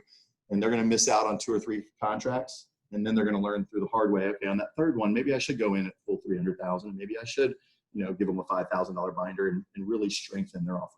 But I help educate that stuff because whether a buyer has bought 0 homes or 10 homes, you know more than they do. And I know more on the mortgage side than they do. And I don't go just bash them over the head. We talk nicely and get to know them, et cetera. But we do want to prepare them that doing a mortgage today is different than it was a year ago and it was 5 years ago, et cetera. And those are the questions that we ask. But we really do walk through these items here. Credit is a big deal. Who knows the range of credit? Low is what? What is the lowest credit score you can have? 400? It's close. So it starts at 350. You know what the highest credit score you can have is? 750. Okay, close. 850. But yet sometimes people pull credit and I have a 900 credit score. I'm like, oh, okay. So it's 350 to 850. And a mortgage-related credit report is the most comprehensive credit report that is pulled because we lend the most money, typically, right? So I have a lot of people, hey, I'm on Credit Karma and I have a 750. And then I pull credit and they have a 715. And they're like, no way. I'm like, okay, but yes, I promise you. These are the numbers I'm looking at. Because what we take into consideration and what's filed on our report might be different than what's on the free credit report because free is exactly that. The matrix that they use, the Discover card, the Equifax system, they're not lending money, they're providing data, and the matrix they use is different than ours. So I'm not saying, I never tell real estate agents to start asking credit questions, but one of the leading questions if you do want to get there is, when's the last time you had your credit looked into? They will open up with you. It's been a few weeks. I bought a truck a few months ago. We actually were moving down here from Virginia. We thought about buying a house up there, so we had a credit. You know, they'll open up a little bit. Sometimes they'll even throw a score out, especially if they're proud of it. Oh, I have great credit. It's a 780. That's good information to share with me. Okay. But when I get into their credit, I'm taking it apart. Hey, did you realize you had this medical collection? No idea. Oh, did you realize that, is this car payment yours? Oh, no. Especially when they've gone through bankruptcies, stuff's still on their credit after a bankruptcy. And they're like, wait a minute, that should have been satisfied. Then I'm putting them on a quest to go get those things figured out. There's a lot of data that comes through credit analysis. And what my competitors do, your Quicken Loans, your USAAs of the world, et cetera, is they'll send out a pre-qualification letter because the person has a 720 credit score. But they didn't look deep and saw, oh, well, 6 years ago they had a bankruptcy. And they give you a conventional pre-approval. That's a problem because we have to wait 7 years to do a conventional pre-approval from a bankruptcy, not 6. So there's these little nuances, and we train internally. You got to keep going on that credit report. And it's also the big equalizer for us. So you get to know the person. When you start talking credit, everybody kind of calm. They calm way down. Like, oh, and they get the butterflies. We've all been there. That's what happens with these buyers. And sometimes as the mortgage person, I'm the one who's taking their excitement, calming it down a little bit, putting some reality, and then turning them back to you excited again. That's how I view my role. And credit is the big way. And then, absolutely. Do you do credit repair? Is that a real thing or it's not a real thing? It is real thing, and you're talking. So I somehow fell into being the credit repair guy for Bank of England. About 8 years ago, I thought it'd be a really good idea to take a class, and it was a good idea. And so for the longest time, pretty much every originator in the office came to me with, hey, this person's at a 560. What can we do? So there's good and bad with credit challenged folks. The bad is a lot of times you have to wait a long time and you got to trust that they're going to do the right things to get their credit score up. The good, when they do get their credit score up and they do buy a house, they oftentimes run in the sphere with a lot of other people that have some credit challenges, and they refer everyone to you. Everyone. Because you're the person that helped them buy a house. I'm the person that helped get their credit score up. And it's not magic. I just say, hey, pay the credit card down to this, pay off that collection, et cetera. And they will refer every family. You just educate them, they do it, And Absolutely. That's how that works. That's how it works. And so there's companies out there called like Lexington Law. There's a lot of companies right now advertising due to COVID about credit repair, and they charge them a fee, and they give them the same silly stuff. Like for instance, if you want to get your credit score up, if you have a 650 right now and you had a couple late payments, call your credit company and dispute those late payments. You'll see your score jump 70 points like that. Just with the dispute. Just dispute. That's great news, right? If you're going to buy a car or apply for a credit card. But if you're going to buy a mortgage, it's a waste of time. Because every mortgage company out there is going to have you undispute that once you're under contract, and your credit score is going to fall. Disputes are bad. But Lexington Law is charging, $150 a month, and they're writing dispute letters, and they're doing these different things that are great because their goal is to get your credit score up, which they will do, but it has nothing to do with a mortgage. When I'm pulling a mortgage-related credit report, I'm giving them information about how it will help their credit as it pertains to our mortgage credit score. So I'm telling them things like, okay, you have a $6,000 credit card, pay it down to $2,250, and you'll see 40 points go up on your score. And one big thing, and it's actually working, and I'm shocked, is Experian has this big Experian Boost ad campaign they're doing.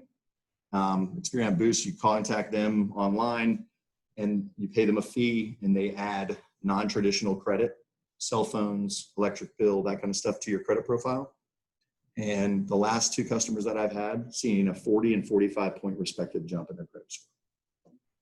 Yeah, I heard something. Blew me away. I was like, there's no way, this is a gimmick. And both clients that have done it, it has worked. So, and I educate them on it. On your end. It works on our end, because I pulled a lady's credit, and she was, actually it was with Pat and Rachel. We were 615. During COVID, we changed our credit scores where we needed to be higher than that. And they went from a 615 to a 704. Can you tell me what the credit scores are for mortgages, or does Absolutely. that depend on the person? Absolutely. Does that change? Yes to both of those. We will get to that in two Okay, slides, I that's promise. fine, No, that's fine. and I'm glad you asked that question. So priority qualifications, we had to change the term pre-approval to priority qualifications because when people heard the word approved, they thought we're approved, and then there was lawsuits and stuff, not for us, just the mortgage industry at home as a whole. I still call it a pre-approval. You contact me, I'm going to say, yeah, I'll get you that pre-approval.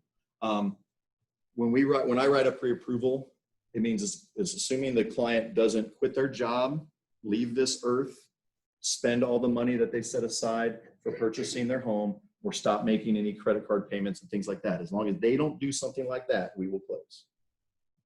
Okay. And with the Dorian Home team, for the past 8 years, we have 100% closing ratio, because I do not send out a pre-approval letter without doing my homework. Now, that sounds great, right? Most people, it's easy. I mean, they're W-2 job and they have decent credit. I mean, the majority of the people you're going to come across are going to be people who do qualify, honestly. But I don't send one out if I'm on the fringe about something. I will contact my underwriter. I will ask them to review things, say, hey, what income are we? Did I miss something? And I made 2 calls this week where people were looking for 250, but they only qualify for 170, 175 at the most. Not a fun phone call to make, but I want to be honest with them. And they both said this. Well, I talked to the other lender and they said we're good to 250. I said, well, then you should probably talk to them, but let me caution you, this is the steps that we've taken. But if I give you a pre-approval letter, it's going to help you write offers without worry. Oftentimes, our pre-approval with Bank of England on there, et cetera, will get this listing agent to pick up the phone and call us and say, hey, I've worked with you before. Tell me about this buyer. And sometimes they'll be, and I even ask a whole lot of questions I can't answer, but I'll say, hey, credit score above this, been on their job for this, income looks good. This is a good one. And we've won deals because of that.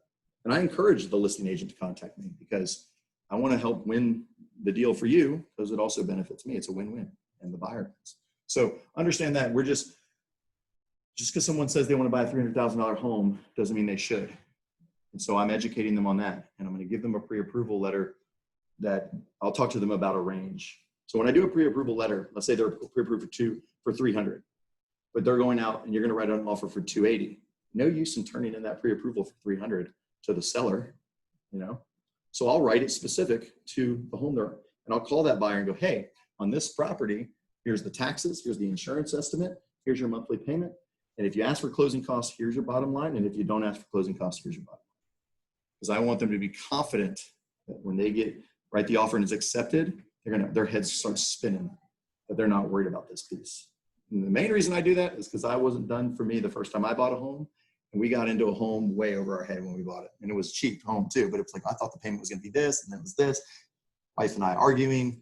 It's not good for anybody. So I always take that to heart, that I want to make sure that the person is prepared financially, understanding what they're getting into. Is there a difference between a pre-approval letter and a pre-qual letter? That is where I'm going next. It is. So let me go back. Sorry.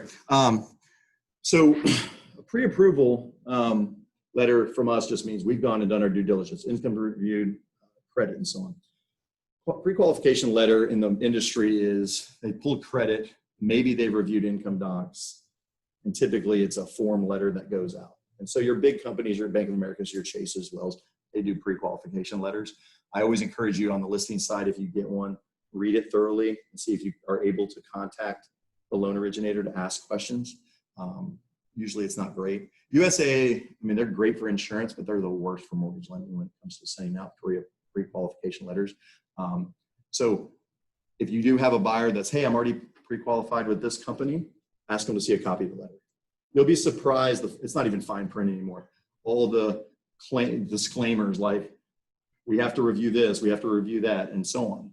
Ours say clear title, good appraisal, job doesn't change, and they don't script their credit. Those are the 4, and then on a VA we include it has to have a clear WDO. So those 4 things don't happen, we close. Other ones, it's like, we need to review this, we need to review assets. We've already done that stuff. So read the letter, especially on the listing side. But if you do have a buyer, it's a great opportunity to go, hey, Keller Williams are the partnership with Bank of England, call Troy. It's really that simple. Good question. There's another slide in there. Okay, so I'll email this to Pat to send out to you.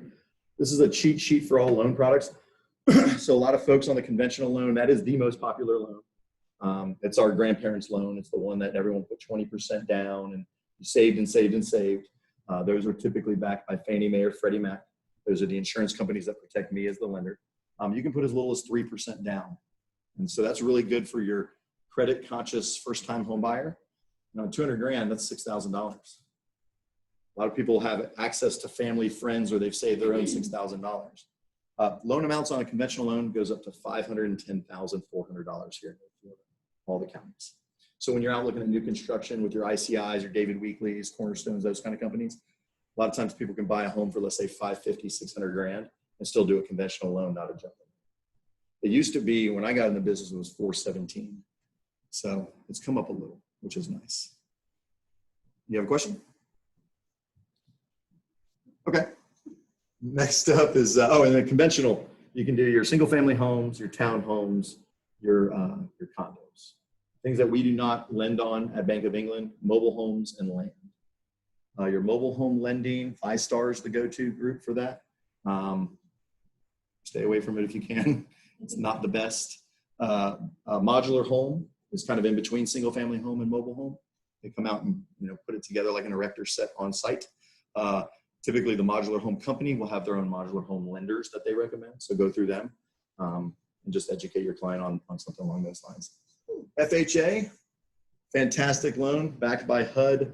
A lot of times first-time home buyers think FHA because they can put as little as 3.5% down, and they give you some credit forgiveness. So if you've had a bankruptcy or foreclosure or a short sale more recently, if you have, let's say, a credit score in the 620 to 680 range, you can still get a competitive rate and have good terms to your loan.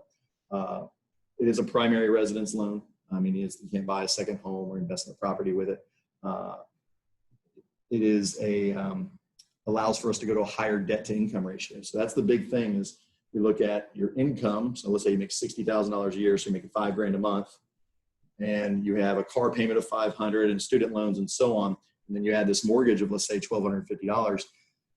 Most lenders are stopped at 45% or 50% of your pre-tax income. Well, FHA, if you're, well, at least with certain lenders like us, we can go to 55%. So that could be the difference between, you drive that person around and they're looking at 200, they don't find anything they like at 200. But the homes that are right across that expressway at 225, that's the home that they want. But they were told by Quicken they're only approved at 200. I'm coming in going, well, let me look at some things here because we can go to a higher debt ratio. Maybe you can buy that 220 house. So is it true that if they don't put the 20% down, then they pay the mortgage insurance. But on the FHA, they have to pay it for the life of the loan, That's correct. whereas conventional, they only have to pay it until the 20% is paid down. Yeah, that's 100% correct.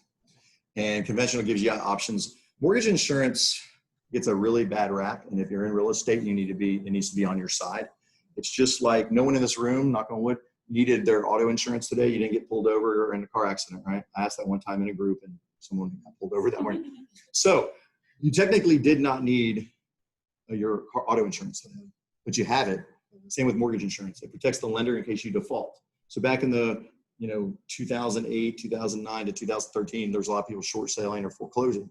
And I remember so many people like, yeah, the bank never came after me. It's like, well, yeah, of course they didn't come after you. There was a mortgage insurance company that was paying the bank the difference. So people lose their jobs, the economy changes, that kind of stuff happens, just like getting in a car accident, bad stuff happens. You wanted to pay your mortgage, but you couldn't. Instead of them coming and foreclosing on you and then coming after you for the $50,000 upside down you are and forcing you into bankruptcy, there's the mortgage insurance company that writes the check. Bank says, hey, we're good. Yeah, we had to foreclose, but instead of you waiting, 10 years, you're only going to wait like 3 or 4 years to maybe buy a home again. So mortgage insurance is actually a really good thing. It allows you to buy more home with less down payment, but so many people have such a negative view on it until you break it down and go, well, it's $60 more on your payment. They're like, oh, wow, it's not bad. And it's a sliding scale depending on how much they're home to buy. But yes, FHA, the life of the loan. VA, become very comfortable with VA loans. No money down. We have 2 bases here. There's lots of people coming and going. And when you get in with one, a lot of times they're working so close with other folks, they're going to refer you. So who qualifies for a VA loan? What So- do they have to? Active military, and then your retired military folks or surviving spouse. But not anybody who works on the base. Correct. They have to be in the armed forces. And then for your National Guard folks, instead of 4 years, they have to be in 6 years. And then they have a few other requirements with that. And with your Coast Guard, it's a little bit different as well. But the 90% of what you're going to get here is the Navy. And they're wonderful to read, especially if they're active. Because as a mortgage company, we get their leave and earnings statement, their pay stub, and it just literally goes income, income, income. If you mess that up, my God, it's so easy. Now here's where my friends at like Navy Federal mess up often. Clients moving from Virginia down here, or no, let's go with this. Clients moving from San Diego to Jacksonville. They're going to be out at Mayport. And in San Diego, they make $5,000 as their base pay. And in Jacksonville, they're going to make $5,000 base pay. San Diego, they're making $3,100 in their base allowance. And the person comes up and says, pre-approval, they make $8,000 a month. They can buy a $350,000 home. And then they get over here and the underwriter goes, well, I need to see what they're going to make at Mayport with their base allowance. And it's $1,870. Uh-oh, we have a problem. It's so easy to go online and go household size, E5, click, spits out a number, takes all of 30 seconds. It's not rocket science. And I've inherited so many, I love Navy Fed and I love USAA because they refer business they don't even realize, just because they don't have people who take that step. But they can put no money down. There's no monthly mortgage insurance. So they can buy more home for less. And they're always going, they're coming and going. So for if you help a buyer, chances are within 5 to 7 years, maybe even sooner, you're going to be helping them sell that home and hopefully buying another home. And you can have more than one VA loan at a time. So if they own a home in San Diego with a VA loan, they can buy here. They just can't have 2 in the same city that are close. Jumbo loan, anything over 510, 400. So all your really wealthy people, right now in Jacksonville, it's insane. There's so many high-end properties coming off the market because so many people from Northeast and Chicago area coming in here. A lot of people paying cash. It's nuts. We do jumbo loans, but we're just not the best at doing jumbo loans. What I mean by that is we're great at doing the loan process, but a lot of these folks are very rate conscious, and we're not the rate leader in this So marketplace. I just wanted to throw this out there on the jumbo thing. The loan amount is 510, 400. Yep. 510, 400. So the purchase price, if they're putting 20% down, it's around 620, 650. So if they're at 615, they put 20% down. Conventional Then loan. So sometimes if you're working in, I don't know if we have anybody here working at that price point, what'll happen is they want to buy a $700,000 house. if they pay enough down, they can avoid the jumbo problems, the jumbo rate, the jumbo stuff by putting it underneath. So as long as they bring it underneath that Yep. 5, 10, 400, So think of they it, can get it just a normal convention. correct. And let's say the rate's 3.5 here, 3.125 there. I mean, with the same credit profile, et And cetera. a quarter point doesn't sound like much, it's quite a bit of money. Right. Not huge on a monthly basis, but it's nasty over Mhm. time. It's a lot of money. Yeah. It's still cheap as crap. Why not put down an extra 10 grand Right. that reduces the principal plus? Mhm. Well, I had a client who's the builder had told him, here was the rate, offering 4.25. And if he puts $7,000 down more, he's buying a jumbo house, $7,000 more, it dropped his rate from 4.25 to 3.25. So, and I went back and I said, hey, ask him why. He's like, oh, I was just doing what you said the numbers would be. I'm like, I never let the customer dictate what's best for them out of the gate. Like I can usually say, hey, here's a better solution, and they had the money. So working in across the bottom here, bond loans. So we're the top mortgage lender in North Florida when it comes to Florida Bond. Florida Bond is a down payment assistance loan. It's for first-time homebuyers, which are people who've never bought a home or haven't purchased a home in the last 3 years. Not purchase a home or also means they're not on the deed for a home. A lot of times, some first-time home buyers, grandma put them on the note, they're no longer a first-time home buyer. We do that. That's one of the questions we ask. We do some digging. Right now, they can get up to $10,000 in down payment assistance. There's a $7,500 down payment assistance loan as well. And then there's some grant money. There are many lenders and mortgage brokers out there right now who used to do this some, and now they're telling real estate agents that, oh, there's no bond money available. It is completely false. They're not great income making loans for banks. So right now the market's so busy, a lot of these lenders have just stopped doing it. For us, it's a huge piece of our portfolio. So yes, we have to do more of them to make money, but who cares? It helps everyone in this room sell more homes. And there's a lot of first-time home buyers. Again, you get one of them, now they're telling their coworkers and friends, and all of a sudden you're doing many. So if you ever have questions about bond, it's a pretty simple loan. There are some income restrictions. You can't make too much money. There are some credit score restrictions. You have to be a 640 or better, and their debt ratio is a little bit tighter. So it's a great program. And then for veterans, we have a program called our Salute Our Soldiers, where they can get a 3%, 4%, 5% grant. And the difference between bond loan and grant money is grants are free. So like if they live in the home for a year, they don't have to pay the money back. So on a $200,000 loan, they can get 10 grand for free. And that's for VA. So if they're doing a VA loan, that covers all their closing costs typically.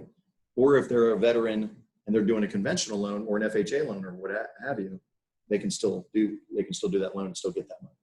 And it's just a way that the state of Florida is trying to do a push to say thank you to the veterans. So the bond has to be paid back at the end of the loan. It depends. So the $10,000 second mortgage is paid as a second mortgage. So it's in conjunction with their Okay, primary so they mortgage. pay it off. So they can use it, they can use it as part of their down payment. Correct. And then they just pay it off.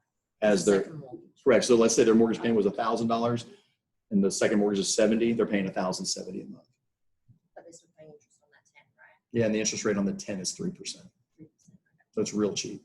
There's a $7,500 Florida bond, and that bond is a silent second, meaning it sits on there, but they're not paying it back during the loan. When they sell the house or if they go in to refinance the house, then they have to pay it back. So there's $7,500 they're given, and when they sell or when they refi, then they pay that money back. But they do not have to make it as a form of a monthly payment. Is that an option? It is an option. Most people take the 10 because the good news on the bond is here's your down payment assistance. The bad news is it has higher fees that we can't do anything about. Whether they're talking to me or Bank of America, we have the same thing. Here's the rate, here's the fees. So I priced one Tuesday for a customer, and it was $4,500 in additional closing costs to do the bond versus just a regular FHA loan. And she was only getting $7,500. So it really is for that person that's like, I've been renting so long. I've only saved $2,000, but I want to buy a $200,000 house. It's not for the person that I've been renting so long and I have 10 grand in the bank and mom and dad want to give me 5. That person, we're going to do an FHA or a conventional loan. The rate's going to be lower. It's going to be so much easier. It's really for that person. Because that's where I can tell people, oh, you haven't saved up a bunch of money? No problem. We have access to 10 grand, 7,500, et cetera. It just puts more negotiating on your side. So if you're looking at a home at 200, you probably need to go at 205 and ask for the seller to pay a chunk of the closing cost if they're going to be doing it. So first-time buyers can get assistance from their parents. How does that get looked at by the bank? Absolutely. So, and parents, family, we get creative with that too. Really, they can cover, I mean, whether they're doing bond or just a regular loan, for any buyer, doesn't have to be a first-time buyer, except for jumbo. Usually your millionaires don't need to be borrowing money from mom and dad. You never know. Believe, Maybe. I'm going to say this. My stepfather is a doctor, and they're the worst with money. And when I talk to doctors, and they're like, "Yeah, well, so and so is going to give me $100 grand," and I'm like, "But you make how much?" Like it's. But anyway, so they can get a gift to cover the down payment and closing cost. It depends on the type of loan, FHA, conventional, or VA, and it depends on credit. So if a person's credit score is bad, like right at the bottom of the threshold, and they're getting gift money, and their debt ratio is high, none of our triangle is strong. Okay, but if they have good credit, they have good income, and they're getting a gift from mom and dad, yeah, we're going to get that done. So it just really depends, and I educate them on that. Like, look, we're at a 54% debt ratio. You got a 664 credit score. How about mom and dad like put that money in your account? We wait 60 days, and then that's your money, and we're not treating it as a gift. It's a 60-day thing, isn't it? We want seasoning of 60 days. So that's my favorite thing when people say, hey, I'm going to be buying around Thanksgiving. That's when we really dive into, do you have the money set aside? No, I don't, but I'm going to be getting this money. Great. One thing also about the money, people that have 401ks, 203Bs, retirement accounts, there's loans you can take out on your 401k for buying a home. You can also get a hardship withdrawal to take out money to buy a home. And then right now, due to the CARES Act, due to COVID, people have access to their 401k now more than ever without penalty. So I'm educating people, hey, call your 401k because everyone's is different. I had a client yesterday that she has 30 grand, but when she started the process, she only has access to 10. She made the phone call to them and said, hey, what about the CARES Act? She has access to 25,000. So now she can cover her down payment and closing costs, and we can make a higher price point work for her where we've been battling for quite some time not to do that. So again, just educating a little bit. The crazy thing is, and you don't want to get into financial analysts with these people. I mean, borrowing against your retirement to buy a house is not always the greatest idea. I wouldn't personally do it, but I never get in someone's way of not being able to buy a house. So I ask the questions, hey, do you have retirement accounts? They'll say yes. Say, okay, call, get the terms and conditions of how you can get that money out there, and we'll let it be. Renovation loans, if you've watched HGTV, all your fixer-uppers and flip this houses and all that nonsense, that's the loan they're using. So they're like, we bought the home for $100,000 in Waco, which now it's $400,000 somehow. We had $300,000 of renovation. Renovation loan did that. I've done quite a few renovation loans. Our renovation guy in our office, Alex, does a great job with those. Most of the renovation loans I've done do not look like that. It's not open floor plan, redo the kitchen. It's usually install a roof, install a septic tank, really flashy stuff that doesn't make TV. So what that means is if you go buy a house, if the seller doesn't have any money to fix the AC and roof, and the buyer doesn't have any money to fix the AC and roof, you might have a dead deal. And that's sometimes where we come in and flip it over to a renovation loan and have part of that price, those monies get used to fix those items. If you do have the nice one where they're opening up things and making everything beautiful, it's usually because it's a foreclosure, short sale, or just a home that hasn't been well maintained. And they're buying in the community like on Riverside for $200 and all the houses around it are $350. That's where it can be applied. So, but a lot of the millennial folks love those shows and see that and think, okay, I can take this house and turn it into something new and beautiful. But when the prices are at their highest point, it's hard to have the room to do that. So just understand, yes, it's available. I'll educate anybody about it. But we do a lot of this. USDA, north of the airport, everything in Clay County and most of St. Augustine are USDA eligible. That's a loan where they can put no money down. There has to be a primary residence. It does have location restrictions, and it has income restrictions, meaning you can't make more than like $77,000. I have 2 of them going right now. Our bank was founded in England, Arkansas in 1898. England, Arkansas, like most of Arkansas, is pretty rural. We became really good at doing these rural development USDA loans. We actually underwrite internally using their system. Other banks don't. Other banks send it to USDA to have underwritten. So a lot of times a USDA loan will take 60 plus days. And for us, it usually takes 35% days. But think about that. No money down. Doesn't have to be a veteran. No money down. No mortgage insurance. Typically, they can buy up to about $250 because that's where your income and price point kind of meet. They're not making too much. It's a great loan program when you get down into St. Augustine, or if you decide to go over the Buckman. Literally draw a line at the airport to the water and go that way and go up. There's a bunch of KB homes up there and Lennar's lower end product, etc. A lot of that's USDA eligible. So Google USDA eligibility. It pulls up, I think, the second website, first or second website's on there. Click on it and type in the property address, and it'll tell you if it's in or out of a property. And I can show you at the end of this as well. And then reverse mortgages. If you stay at home at all and see Tom Selleck is doing ads right now for reverse mortgages. Have you seen it? Oh, it's a great commercial. So reverse mortgages, if you are 62 years of age or older and you want to buy a house, you can put 30 to 60% down and never have a mortgage payment. It's really that simple. And surprisingly, through the years, I've done a lot of it. It is not for everyone. If I get 10 referrals for reverse mortgages a year, we probably do 3 of them. I usually try to educate people, make sure this is the best option for them. But just if you have an older couple that's in their 70s and they're like, hey, we want to put a big chunk of money down and their income's not great, sometimes that's something that we're talking about. What's the credit score for conventional? Conventional, 680 or better, you're going to get those loans closed. Some lenders are out there telling people, 620, 660. For you. I mean, my guidelines say less, but I want to actually close that loan. So 680 or better, 620 on FHA, 620 on VA, 720 on jumbos, 640 on bond, 660 on USDA renovation loans, a sliding scale. And reverse, technically, we're not supposed to, or technically, credit doesn't matter. You could have somebody with a 550 credit score. If they put 60% down, we can do whatever we want. Jumbo's a 720. And the VA before? 620. So understand this about Bank of England. Between 620 and 660, we broker that out. So I send that to a company called AFR, and they do the underwriting. I will educate you on what that means if we have somebody that's in that category. The difference between us brokering and us doing it in-house is about 30 days, a lot of gray hair for me. It's a completely different system. But we do get them closed. It's a struggle. But there's a reason they're a 625. They're not super clean, et cetera, loans. So it's a lot of hand holding and back and forth paperwork. And at the end, the client's usually like, oh, I didn't like that. Neither did we. But we get them done. That's the key.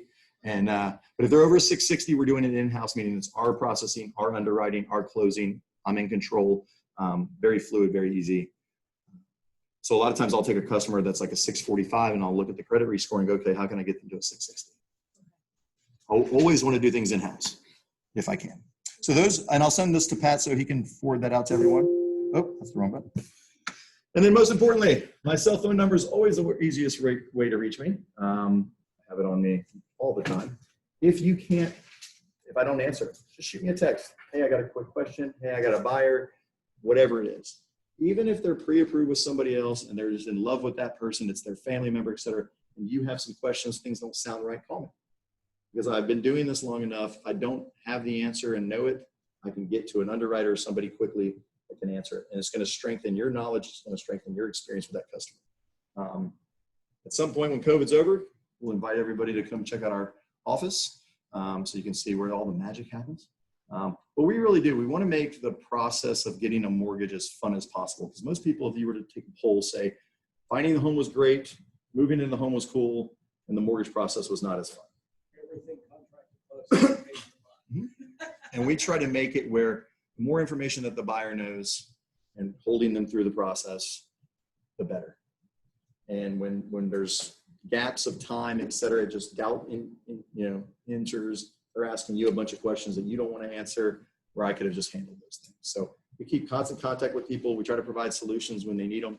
And the biggest thing is take that worry out of your hands so you can go out and get that next transaction, that next prospect, and so on, and not worry about the ones that you've already done your job of negotiating and getting that buyer under contract.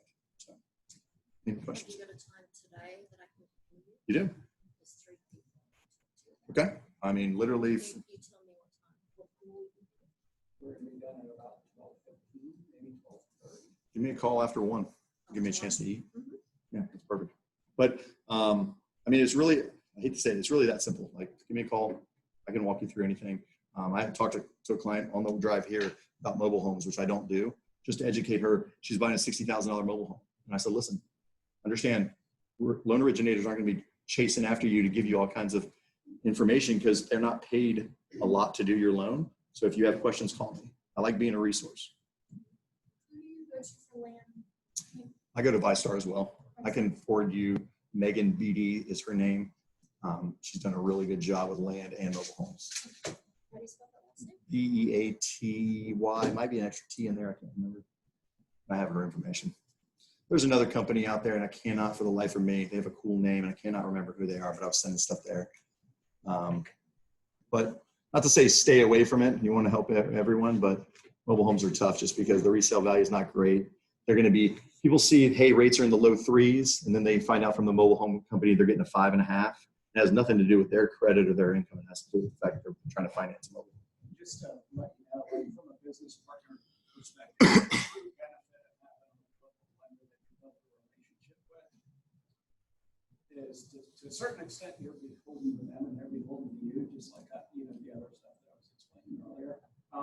So like that, I make phone calls on a relatively regular basis and go, hey, this is the one you guys have, or these people aren't using you, but I'm being told this by a mortgage person, and it honestly doesn't make sense to me.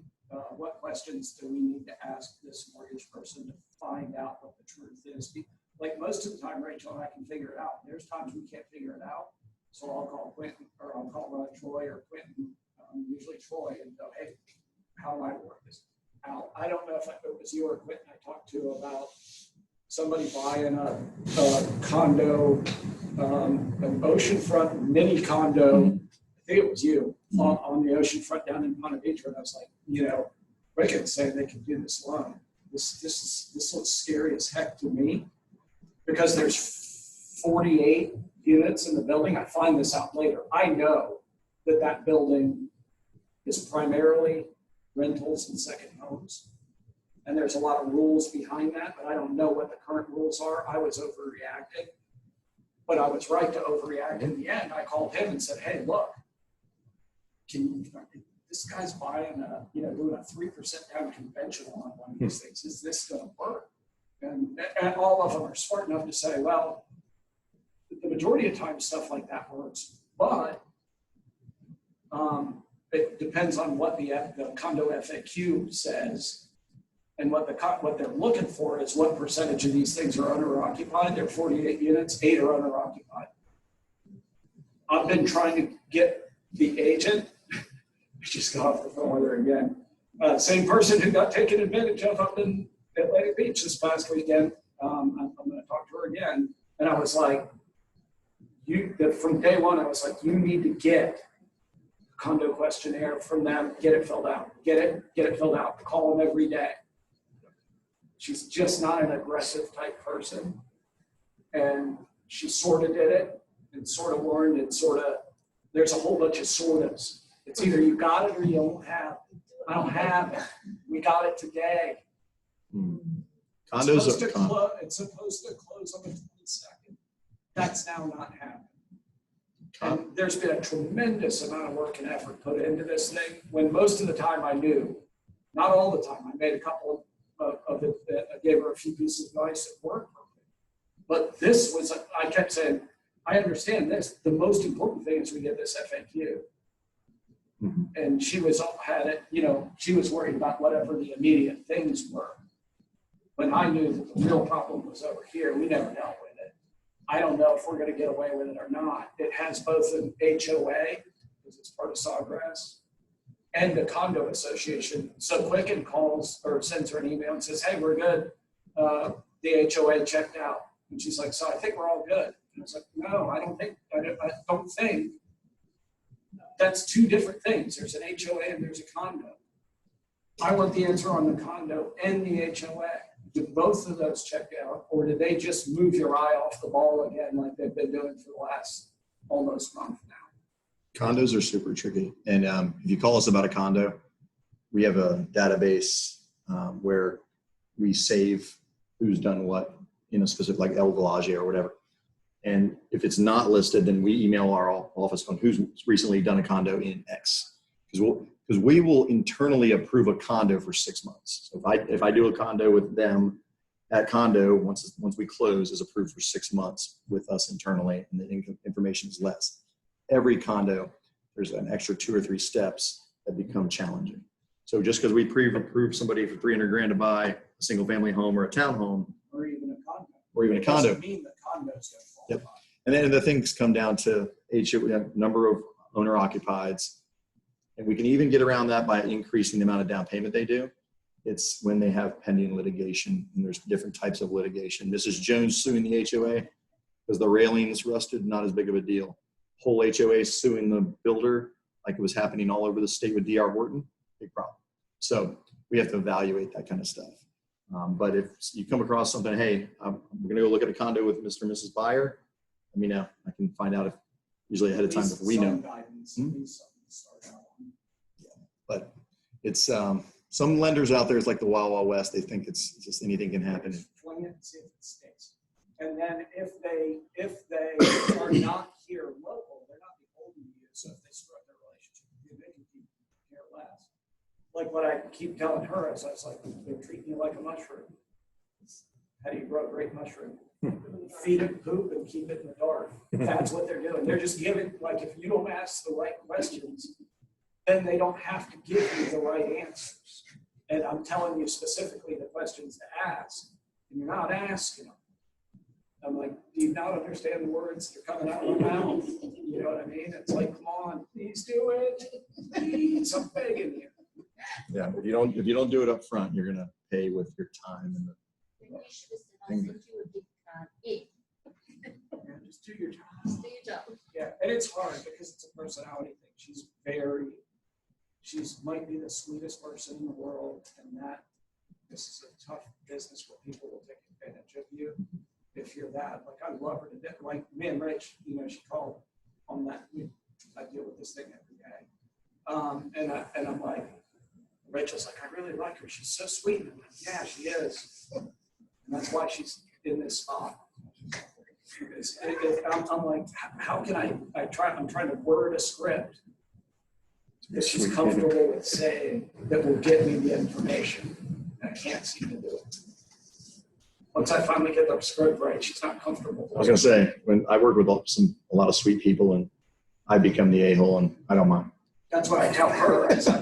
What I'll say to you if it goes down that road is I'll just say, hey, just tell them your broker said, blah, blah, blah, blah, blah. Have we done that before yet, Katie? It may come around to where my broker said. That's my lady. Yeah, my broker said, blah, blah, blah, blah, blah. You can do that. And like that, that's how we'll get through half the transactions that we do together is a good cop, bad cop thing. And I'll be your bad cop, and you can be the sweet fighting them against me person. Well, thank you all for listening, and yeah, definitely give me a call with questions. I'm here to help. And thanks, Pat, for inviting me again. Absolutely. I appreciate it, brother. Thank you. I have to wear a mask. That was my biggest concern. Okay. we'll give it just a second, Corey, so you can hit the restroom and all that. So a couple of updates. So the cool part when I have Troy, this is the real gift he gives to me, is a little break during this time so I can actually return the phone calls and try to put out some of the current fires. You got the text. I knew I was right. I knew what was going to happen, but at face value, nobody. So I'm going to go ahead and switch around on these people. So the situation that she was in, were you in here when we were talking about that? With her showing the problem? So guess what they wanted? So Were these friends of yours? no. So they're agents that came into town and want to buy a property for themselves.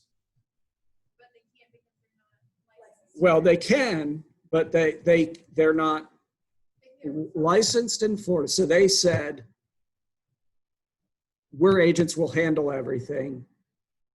We just need somebody to show us the house. She goes and shows them the house. All those rules changed instantly. They wanted her to do all the work. And then I knew where we were going on this. So I did what I said. I was like, if we're 50-50 with these Dubai agents, Taylor and I can help. In fact, we'll do at least 50% of the work. If they're not comfortable with that, I'd direct them to Connie or Lee and have them pay Connie or Lee a 25% referral fee for writing it up, which Connie and Lee are both going to go, all right, why would I do that? But I'm not letting it fall to her.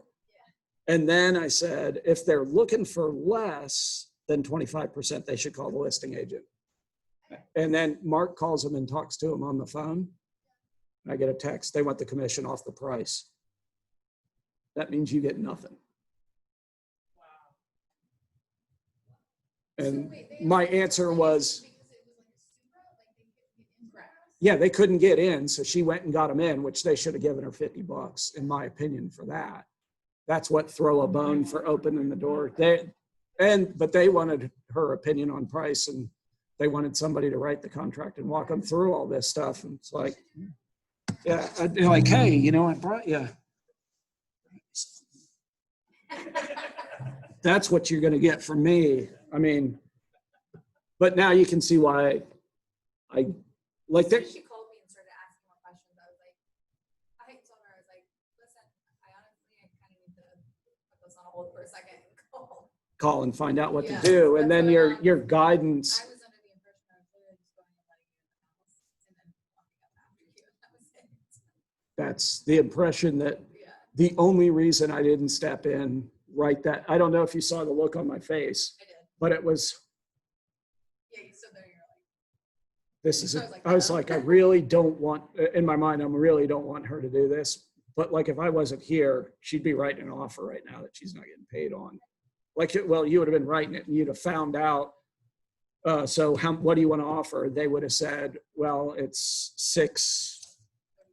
634. We want to offer 625. And then on top of that, we want to reduce it by the 3% commission. We want to take that off too, because we don't want to get paid. That's what they would have done. So I'm going to go ahead and take back. which would have been any referral if They won't pay. Yeah. they were, right. Yeah. If there was a So referral, that would I'm going to go ahead and take back that I said they were nice people and all that stuff and say they're not. This sounds intentional to me. And I didn't expect it to be intentional, because if you talk to Mark and he loves you and gets excited, he'll do anything for you. And they just sold him down the river.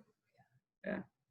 So he told them that they want to take the commission off the price. He just said, well, then you need to call the listing agent, which they should have friggin' done in the first place if they weren't going to give her $50. Yeah. I knew it was a bait and switch. Yeah. Perfect. Right. That's why, I mean, like, if you saw the look, it was like my jaw clenches instantly. I saw the look as in, what are you putting her up to right now? But I was like, okay. I was on the verge of saying I would do it, but I don't eat. So I'm cranky right now. Like, I get crankier as the class goes on. I hadn't eaten anything. I fasted until lunchtime. So like, and we ran way over. It was a pain in the butt contract class. I haven't eaten a freaking thing. Didn't eat till 2:00 yesterday. I was like, I was just going to say, I'll open it up for them just to get her off the hook, but I was starving. I was like, screw it. Guess Taylor's taking one for the team. Yeah. Yeah, which all that would have had to happen, like if the agent didn't want to show it to him, he could have called the seller and said, there's people coming over, open the door for them. When there's a note in RPR, I didn't even see it on the MLS sheet. RPR, there's a note that says seller will be present at. Yeah, I saw it. Yeah, and the private remarks. Yeah. Yeah. Okay. All right. And It's been my own phone. So who fixes that? oh, At some point, is it not? person's gonna get caught in there. Is it not flush? No, I have to go in and Barely. fix it all inside. Yeah, I should have said something. I had to do it yesterday. It's going really. Yeah. Is the bathroom on that? Is the bathroom messed up? It's not flushing. Yeah, it's real slow. Because I had to do my own plumbing while I was in there. Is it one where you have to hold down the? It doesn't even. That doesn't The work. flapper doesn't. So the flapper doesn't seal. So the water doesn't come up very fast. It takes super long. That's why I was super long. And then. Oh, I didn't even notice. So like yesterday, the other day I went in there and moved the flapper.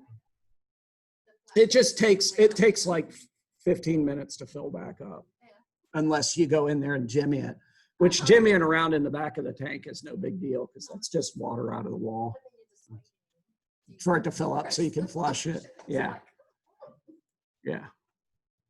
Yeah. To not be crabby, I actually ate food this morning. I was like, I'm going to eat some almonds and a hard boiled egg. I didn't know you before. Yeah, yeah. And look at the things she got.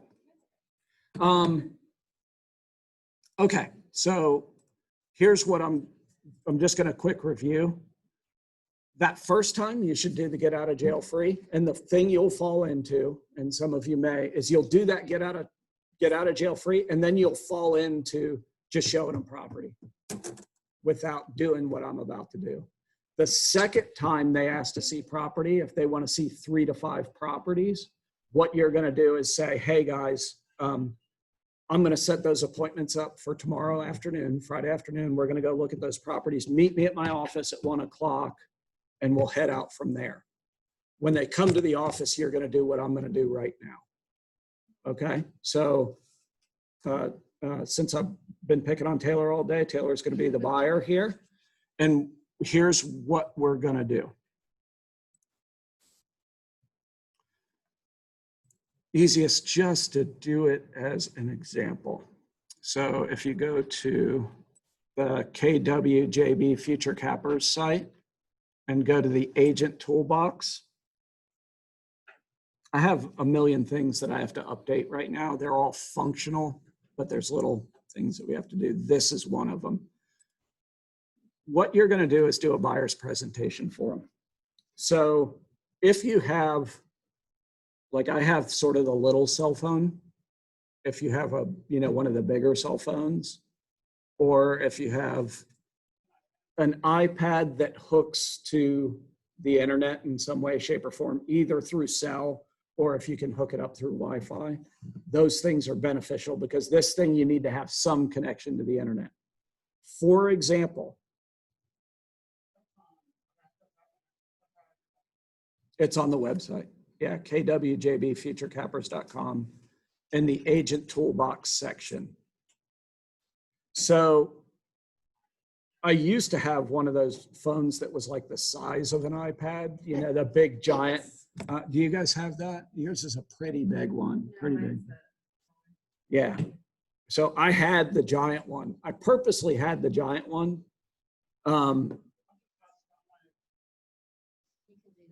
Yeah. No, it's not. That's why I'm going through this. It's actually a separate program. It's called Prezi. So if you go on your phone and type in kwfuturecappers.com and hit enter, it'll bring you to our website, just like it always does on your cell phone, eventually, this thing. Then what you would do is go to the agent toolbox, and then you would scroll to what's on the screen right now. and that's the road to home ownership. And you can actually go through this on your phone. In COVID times, you know, how close do you want to get to somebody and all that stuff. You can also do it off your computer, but it has to be connected to Wi-Fi, or you have to tether your phone to your laptop. I've actually considered, and I think I'm going to do this, I've actually considered just buying 3 iPads, because I can also load it locally, but it has to be done from my account. So I can't give you my account. So I may just buy 3 of them and set them on my desk, and you guys check them out if you want to do it. Really, you don't have to, though. You could do it on this phone. You could do it on a bigger phone. You could do it on an iPad. Either you have to have, yeah, we're going to do it right now with Like, Maria, if they- who's if on the they other just end. Say they don't want to come into the office, and they say to you, I don't want to come and meet you at the office, I'd rather just meet you at the houses, I don't want to be in. I would Because try it's to really- avoid that as the plague if humanly possible, but I also get it.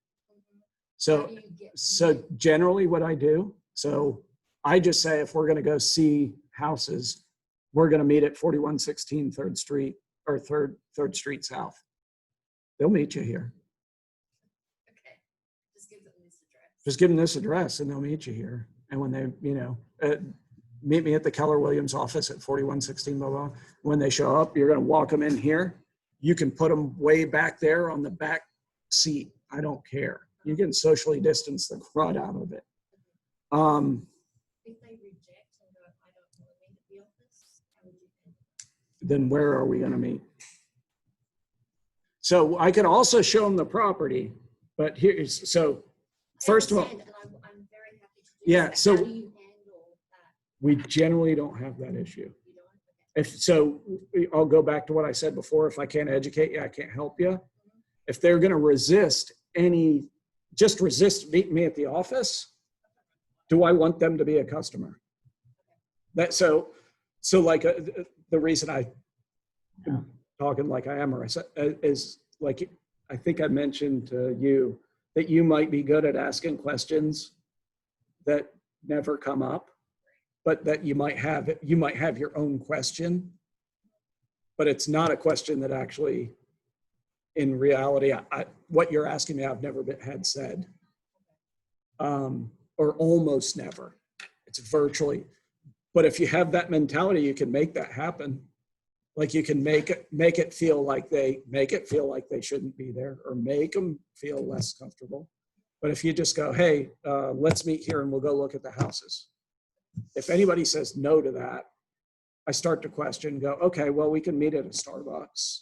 We can meet at Okay. Panera. And I ask that Because- because there are people I know that are looking to buy, but they live way over in Orange. Okay, Park. okay, now I And they're not gonna wanna understand. come over here. No, then I would meet them as Like the Starbucks best of or my something. ability in some sort of a socially distanced environment Okay.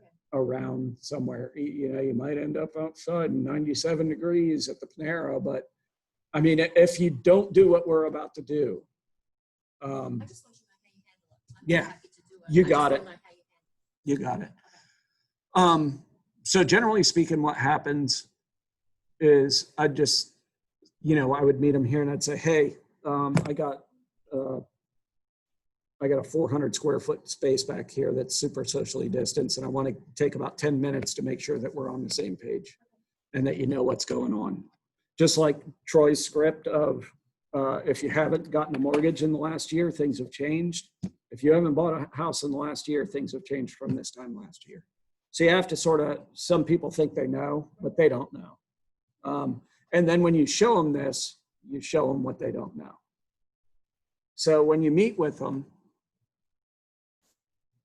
here's what happens.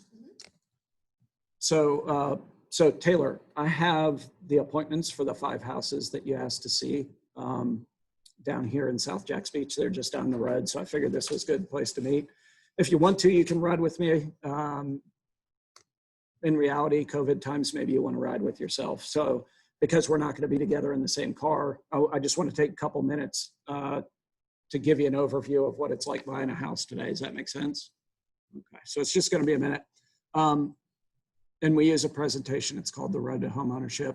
You were referred to me by a mutual friend. So generally how real estate works is if I like somebody and they like you, you know, if A, B, C, then A and C are probably going to get along well. When I showed you that house the other day, you know, we got along well. I look forward to being your agent during the process. If you have trouble sleeping at night, you can read this stuff. It'll put you right to sleep, that stuff about agents. So first things first, have you been qualified for a mortgage? When we talked at the house on Sunday, you hadn't talked to a mortgage person. Have you done that? Okay. So, you know, normally that's our get out of jail free card. We can look today, but we can't look at houses after this if we don't solve that issue. And here's why. If we find the right house for you today, we likely won't be able to buy it. We have such a shortage of inventory right at the moment that somebody's going to get it before you, because we're going to have to go through this process before anybody will take your offer serious. So what I'm trying to do is help you do that on the upfront so that when we find the right house, you actually can compete to get it. Right now, we're not even in competition, and you know, I'm not trying to be a jerk. I just have been doing this and know that the majority of the good houses are gone instantaneously, and more than 50% of the time they're done. They have multiple offers, multiple people trying to buy the same house. So I'm just trying to get you the information so that you can get in that game. When you do get pre-qualified, since you haven't chosen anybody, I'm going to give you the information to my mortgage guy, Troy Silhan. He's a local lender who will sit down with you if you want to sit down and educate you on the best options for your set of circumstances. So I'll give you his information and I'll do a little bit of a text introduction when we're done today. Okay. So you'll have his information. He'll have yours. Does not mean that you have to use him in any way, shape, or form. In fact, you're welcome to have him compete. I know that generally speaking, it's in your best interest to use somebody that's a local lender. I've been using them for 8 years and it works incredibly well. The reason we do this is we don't want any surprises. Just give you a tip. In real estate, during any time that we're working together, there's going to be, 10 or 20 surprises. Never are they good. If a surprise pops up, it's never a good thing. So what we want to do is put you in the best place to buy a home with the best set of circumstances for you. The only way you can do that is to know what you're doing. And that's to get that mortgage pre-approval. So after we get the mortgage pre-approval, what we're going to do is we're going to find your dream home. We talked at the house last time. I asked you what drew you to that house, and you said, that it had a pool, that it was, down here in Jacksonville Beach, that it was within 10 blocks of the ocean, and that it's a good commute for your husband to go to work.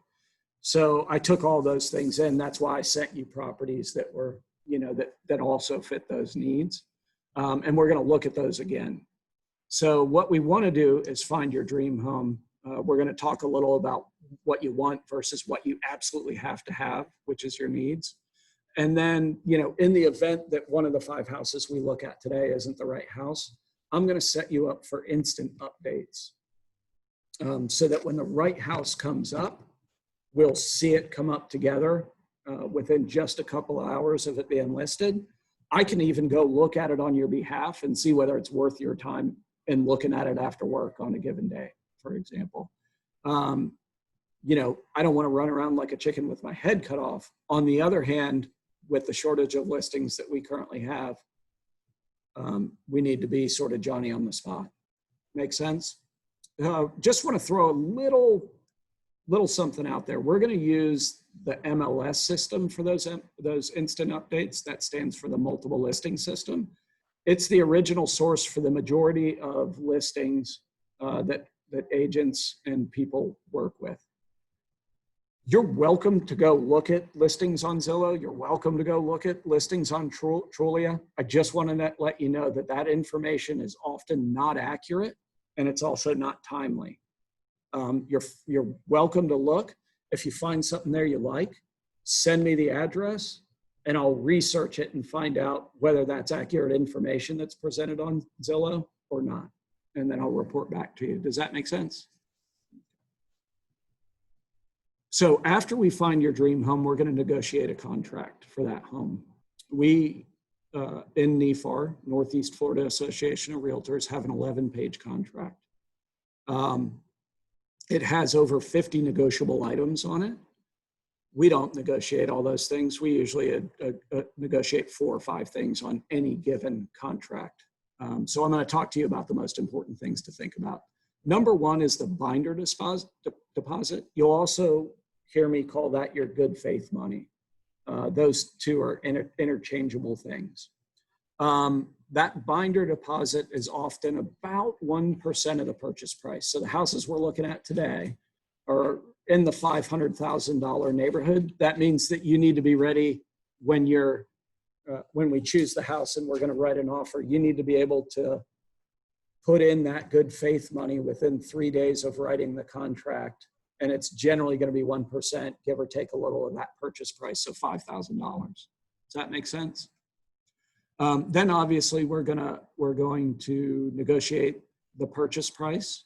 We're going to negotiate the time frames for inspections and for doing the appraisal, getting your financing together, all those different things.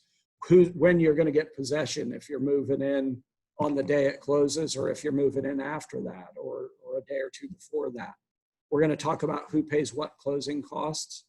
And then when we pick that right house and we negotiate all those items out, I'm going to give you the contract to close checklist that I use to make sure we don't miss any critical dates. Does that make sense? So going back to that binder deposit, that's your good faith money. That's your skin in the game. That money is protected throughout the transaction as long as you and I follow the constraints of the contract. If we don't do that, we're in default and that money can be in jeopardy. I won't let you do that without putting up a big fight on my end. If you're going to miss a date, I'm going to be warning you up and down. Normally, we don't run into any problems with the contract to close section and missing any dates because we use this checklist. But just know if I see danger, I'm going to try to protect you. Does that make sense? Yes. So within 10 days of us getting this contract fully executed, you're going to have to choose your lender and make application with them and pay for your appraisal or pay for your commitment fee to whatever lender. So that's why we need to know the lenders now, because we're only going to have about 5 days to figure out who's going to lend on this after we get a fully executed contract. I'll give you a list of the things that you can expect to provide to a lender. So within 10 days of us getting a fully executed contract, we're going to get some inspections done on your house. There's 2 primary inspections that we do here in Florida. Number 1 is the home inspection. That checks the major things on the house: the roof, the AC, the plumbing, the electrical, the foundation. All the elements of that house are going to be checked by a home inspector. The other most common inspection that we have is a pest inspection. You'll hear it called interchangeably wood destroying organisms or WDO inspection. So you're going to get those 2 done. If you in any way try not to get those 2 done, I'm going to have you sign a form that says, despite Patrick's best advice to get these things done, I've chosen not to get them done. So I'm going to hold him and his company harmless based on my stupid decision not to get inspections done. I've been involved in almost 1,000 transactions. I've only had 2 transactions where people didn't get inspections done. I can't encourage it enough. I highly recommend getting an inspection on a new construction home as well. First thing I want to let you know here, no house is perfect, and our contract is as is by default. So that means that we're going to get inspections done and the house is not perfect. The inspector's job is to come up with any and everything he can that could possibly be wrong with that house and put it on a list. That list is not a list of things, a to-do list for the seller. particularly in this current market. The majority of the time, because our house is as is, you can almost count on up to about 0.5% to 1% of the purchase price. Those items pop up on a home inspection. Those will most likely in the current market fall back to be your responsibility. We'll use an ASHI certified home inspector. They'll look for things that aren't readily available. Keep in mind, when we do the home inspection, home inspectors are generalists. Some things they may ask for us to get to look at by a specialist, and I'll give you an example in a minute. And then there's the wood destroying organisms. In our area, it could be any variety of creepy crawlies. It could be termites, but the most common thing we have here, because we're in a tropical environment, is water damage. So wood decaying fungi also falls under that. Our goal in this is to limit any surprises for your house for afterward. We don't want you to move in and then have a $40,000 bill. So that's what we are trying to avoid. Now, here's what could happen. We could have a home inspector go and do an inspection on the house and him say, hey, I'm concerned. This roof looks really old. Some of the shingles are turned up and there's a lot of granulars that are off the asphalt shingles. I would recommend, or the inspector may say, it's at the end of its life. Or if he's a good inspector, he'll say, it looks like it might be at the end of the life. I would recommend review by an actual roofer. What we'll do at that point is we'll call out a roofer and find out the details. We'll call the specialist in.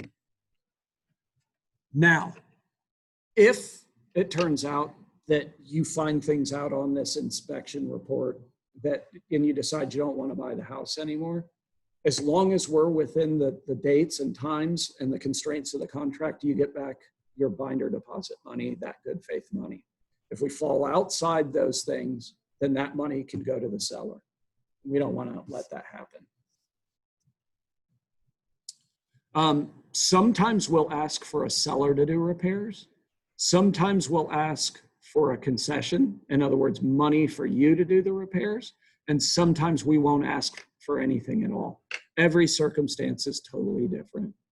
I'll be able to walk through that with you when that stuff arises.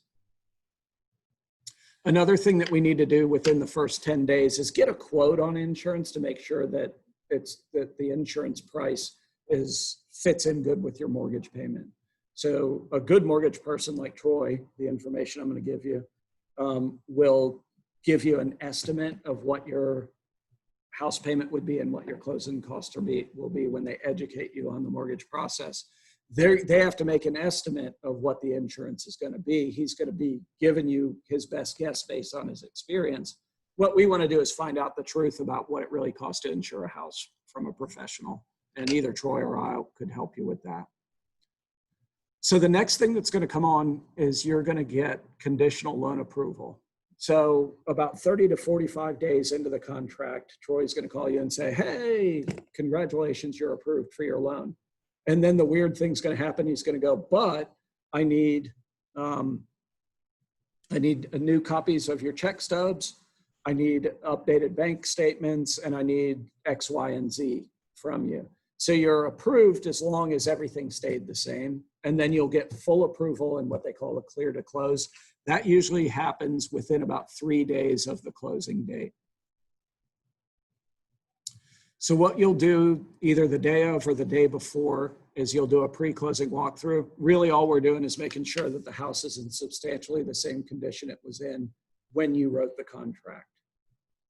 In the event that we asked for repairs, we could look at those repairs and make sure that they were actually done and get receipts for those repairs.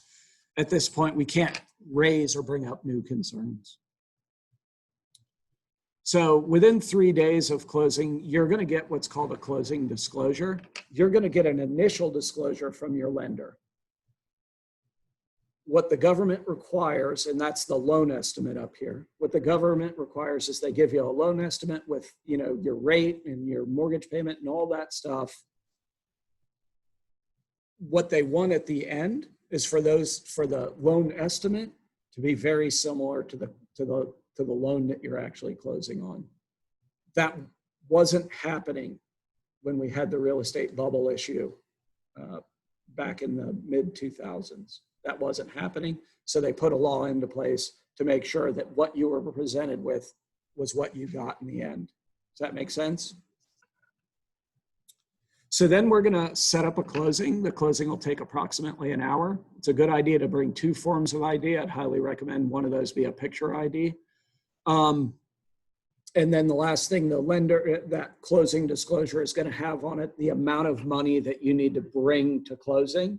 You're going to set up a wire between your bank and the closing company of that amount of money to happen on the day of closing. Does that make sense? Is everything clear? So do you have any questions about this process? Okay. So they may come up along the way. That's what I'm here for. Okay. Okay, so let me lay out to you, that took longer than 10 minutes. What you'll learn is there are people that have personalities really impatient, high D. They're just standing there blankly, letting you ramble on. Just get through it as fast as you can. Then you'll have people that you need to educate. That's the majority of the people. Like for you guys, I went into a long one there. The reason it's a little bit longer is I'm trying to go into sort of all the eventualities and make sure, like, I can present this in a way that you likely aren't going to have questions at the end. That's the best thing, but it takes a little bit more time. Now, this thing, I need to post some of these videos. I think I may have this video. Let's see if I have a buyer's consultation. If not, I really need to get this one up just so you could look at that again. So open house, database, contract to close. I don't have a buyer's consult one up here, so I'll try to get one up here soon. You want to go over that information with the people.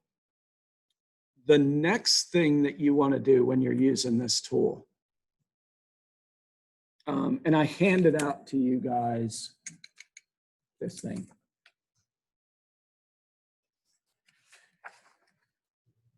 I don't know if I put it in here or not. Because I'm wanting to update this one. I'm not super excited about posting it yet. Okay, so here's something that you can do. You can go over all this stuff with the people on paper. This road to home ownership is the same thing I just went over. The nice thing about the one that I went over and why I sort of encourage you to use that one is it's got the script and all the, everything's written on there for you. You could basically just read that and it would be fine. If you present this pretty yellow one at, you know, at a house or at that meeting that you have at Starbucks, if you do this, that's absolutely fine. But then that script that I just went over needs to be in your brain. So just keep that in mind. That's why I prefer the one that's online. I don't have it up there right now. I'm probably going to put it up there. I'll show you why. So this is the same thing we just did. It's just a one-page thing that reminds you and them of the steps. Yep, exactly, exactly. So the next thing that I want to look at, I don't want to go super in depth on this one yet. This is, and I'll explain why if we have time at the end. It's not super important at the moment. At that first meeting, so the first time when you did the get out of jail free close, you know, showing, you know, so they called you and said, I want to see this house. I saw it on Zillow. And then, you know, your friend referred to you and you went out there and did it. You might bring this with you. So for like Rachel and I, we've done this 100,000 times. I can ask the question and say, so why did you choose this house? And all I know is I need basically the answers that are on here. Like that one question will get me almost all the answers that are on here in relation to their wants and needs. Do you see what I mean? Oh, do you only have one page? Do you guys only have one? Yeah, Do you have one that says Oh, no, we don't. 1 and 2? It must have got jammed up in the printer. Anyway, all it is a series of questions that they would answer themselves if you just ask them the right question at the beginning. So some things that you might want to do is you want to at some point get their name, their address, their contact phone numbers, their email address, how they like to communicate. You're going to ask them, have you talked to a mortgage person? If so, what's their contact info? Because if you have their contact, can you send me a copy of their pre-approval? That way you can call that mortgage person, whoever it is, wherever they are, and try to build a relationship, because you guys are a team to help these people, these buyers. Are there any other decision makers? That question is to help you avoid the situation where you're young, haven't bought a house yet, but your parents come in and say they'll give you $10,000 towards buying a house in X, Y, and Z. I go show you houses for 2, 3, 4 months. We find the right house. Troy's fixed your credit. We've done all the right things. We find the right house. You realize that we've lost 4 houses because we had to compete in multiple offers. And then we finally win one and we get your house under contract, and then your parents step in and muck the whole thing up and go, oh, you're paying too much, or you're this, that, we call them snipers. They go in and they're sniping, you're sniping everything that you've done in educating and helping a buyer make an educated decision. They step in and they think they have the best interest of their kid or their family or whoever is in mind. And all they do is screw up all the work that you've done. I have to go explain to them all these different things. And oftentimes I don't get to contact them or talk to them. They'll mess it up. Real estate's about location, location, location. So you want to know about where they want to be. One of the problems we have in Jacksonville is people are coming into Jacksonville and they'll go on Zillow and find a bunch of beautiful houses in Jacksonville that it turns out are an hour and 15 minutes away from where they want to work. You don't want to go down that road. The most important thing in real estate is location, not the pretty house. What type of property? Do they want a single family home? Are they okay with a townhome or a condo? What's their price range? Do they care? Do they want a fixer upper? Or they want something newer? Is it okay if there's an HOA? Do they want a planned community development or not? It's just a bunch of questions to get their specs. Here's the easiest way to do it. I'm about to do it. Yep. So here's what I would want to do at that first meeting. Because you know what people really want to do? They don't want to know anything about it. They just want to go look at pretty houses. So at that first meeting, I would have gone through this stuff with the agent toolbox. So I would have went through all this stuff, and then I would have backed it up to here. The reason I would back it up to here is if you click right here, it's going to open up MLS for you. So what you can do is go through that road to home ownership, go back to this and go, okay, I know we picked out 5 houses to look at today. What I want to do is talk to you now, Taylor, about, I always joke around real and fake beliefs. So here's what I'm going to use this full search for simplicity. Here's what I know. I know, Taylor, that you want to live somewhere at the beaches. So you want to live somewhere from Jacksonville Beach through Atlantic Beach. I'm correct on that. That's still the case, right? And then your budget is anywhere from $450 all the way to $600. That's a really big range, but since you're looking for a couple specific things about your house, we need to look at that. So you also need a minimum, you said you need a minimum of 3 bedrooms, and you said you need a minimum of 2 bathrooms. So here's the first thing I want to show you. There's only 12 houses available that meet your requirements. We're going to look at 5 of them today. So A couple of things that don't work for you. I know that you don't want a condo. So I'm going to go back here and get rid of condos. I know you want a single family house. Now we only have 10 houses to look at, 5 of which we're going to look at today. So we're going to look at 815 Penman Road. Did you drive by that one? Okay. You're okay with living on Penman Road? Okay. Okay, so we were going to see that one anyway. We have this one on Whippoorwill. That's the sanctuary. That's back toward the marsh. It's a lot longer from the beach, like you're not walking to the beach from there. But you said you still wanted it on the list because you like the house. So we'll look at that. The sanctuary is the exact same thing.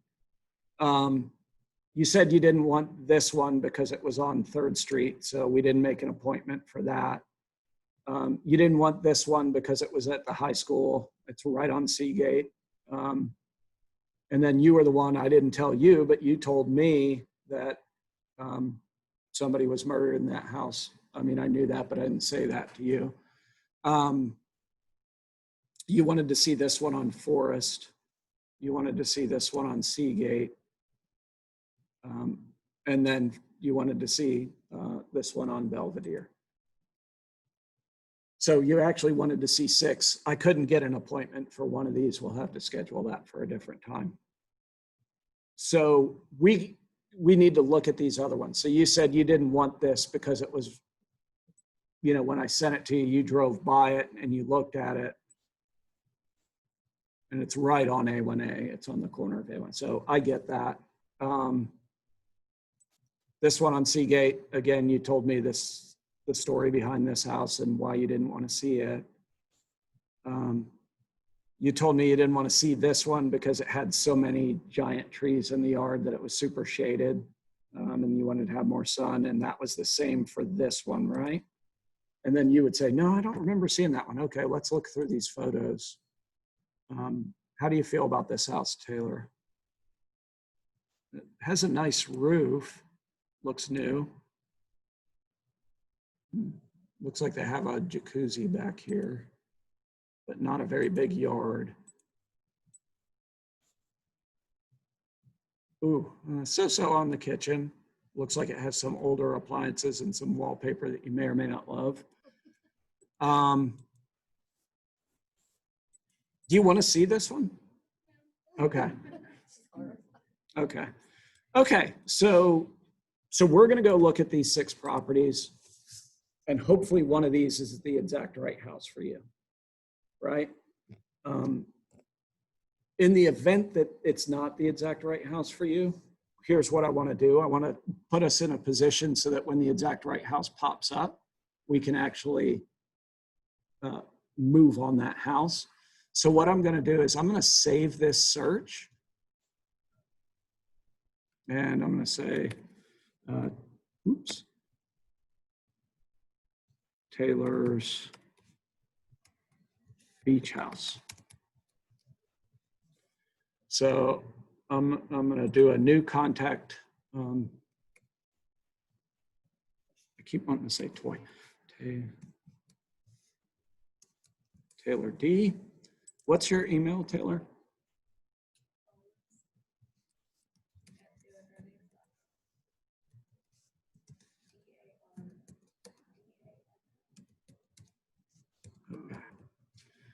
Okay. And then what I'm going to do is I'm going to save your search and I'm going to add a subscription for here for ASAP updates. So as soon as something that meets those parameters we put in comes up live in MLS, you're going to get an email and I'm going to get an email so that we're, you know, the house doesn't come up. We don't see it for 24 hours and it's already sold when we go to look at it.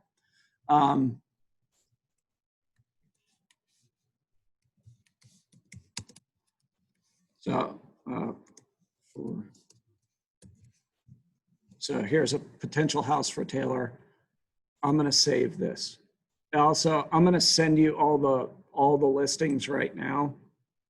I'm going to send you all 10 of them just so we have a record of the work that we've done. Okay. So now in the event that we don't find exactly the right house today, we'll be on the ball and we'll be ready to rock and roll. Does that make sense to you? Okay. Last thing I want to do is I want to show you something that's very important. I'm going to show you sort of what our expectations should be. So what I'm going to do is look up the houses that have sold that meet your requirements over the last little while here. So in the last 6 months, 30 houses sold that meet your requirements. Okay. So let's look at what those statistics are for those homes. So this is the list of those homes. I'm going to do a couple little tricks here. So the statistics on those homes are the average list to sales price is 97%. So if a house was listed at 515, on average, it sells at 502. That's the average, okay? Some houses have sold for up to 101%, and some houses have sold for as low as 91%. Do you see that? So basically, what your expectation should be is if we go find a good house that meets your requirements, you're probably going to pay 97% plus or minus 2 or 3% for a good house. And we just need to know that going in. Just want to set that expectation so that we understand that. And then on these individual houses, here's sort of what that looks like.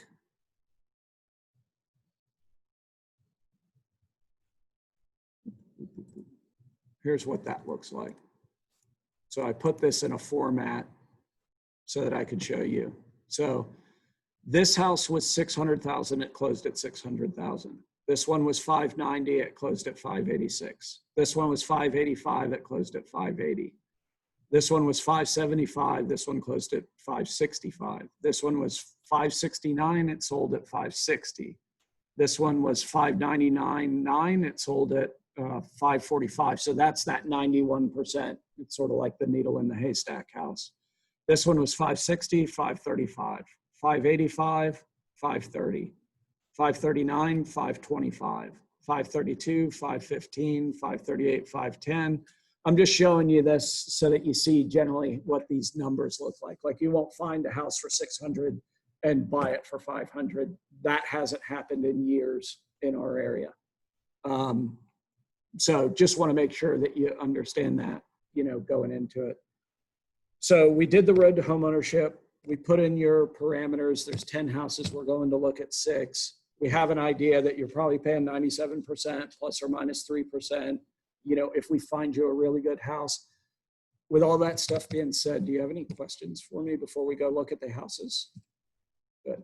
And they don't have questions because they just want to get out of here and go look at the houses. Now, the reason that I go through all this stuff is if you don't do it, you're going to run into people that look at a $600,000 house and want to offer 500. You don't want to do that. And you don't want to find it out 2 months into your relationship after you've done tons of time and effort and all that stuff. Additionally, when we do the agent toolbox stuff, we're going to go back. We're setting expectations all along the way. We're setting the expectation that if you aren't ready to buy, in other words, pre-approved, then you're not a buyer. In a nice way, we've presented that. We've gone through, we have a good understanding of what they want. We're showing them that we understand what they want and that only 10, we showed them there's only 10 houses available. We explain this negotiation in the binder on the upfront. I can't tell you how many times agents don't explain that stuff and then they go and write a contract and the buyer doesn't have the 5,000 ready, willing, and able to write the check for the binder within the 3 days. They're like, oh, I was going to take money out of retirement or out of my stocks or out of whatever. And then all of a sudden you're instantly out. You know, they need to get that. This is just setting the expectation. We need to get that binder money ready, willing, and available. You're going to have 5 days to get your loan application in. Because if they miss any of these dates, it's not because they didn't know. You educated them here and you're walking them through it. This is how you help them have a great experience. On here, I'm telling them, no house is perfect. On here, I'm telling them, no house is perfect. Our contract is as is. Here, I'm telling them, find out what the insurance is early.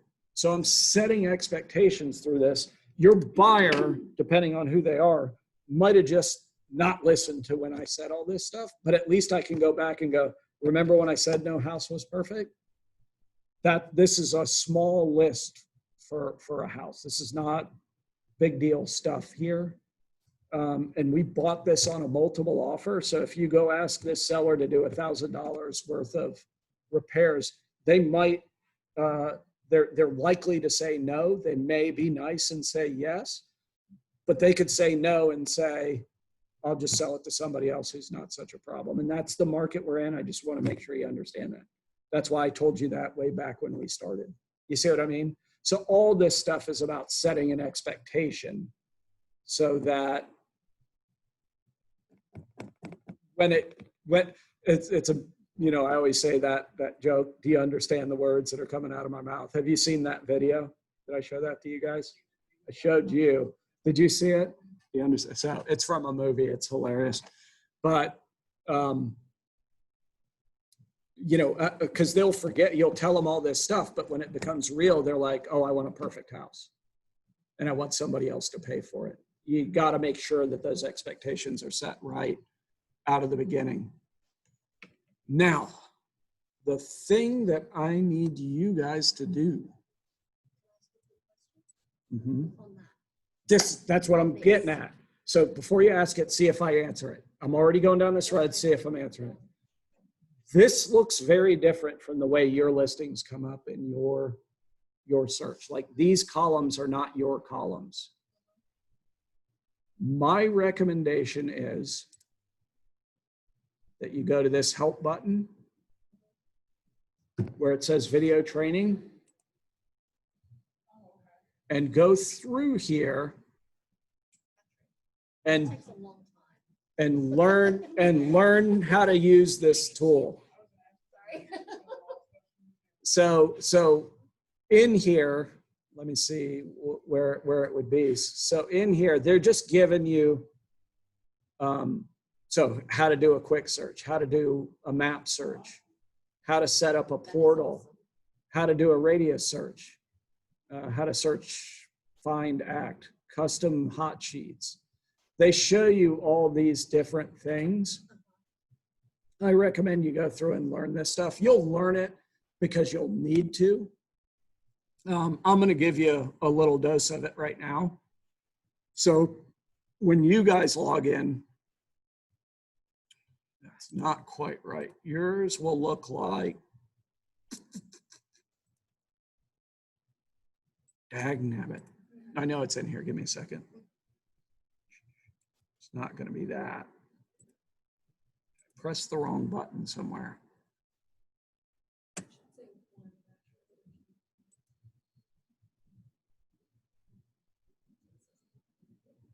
They've changed it a couple times recently.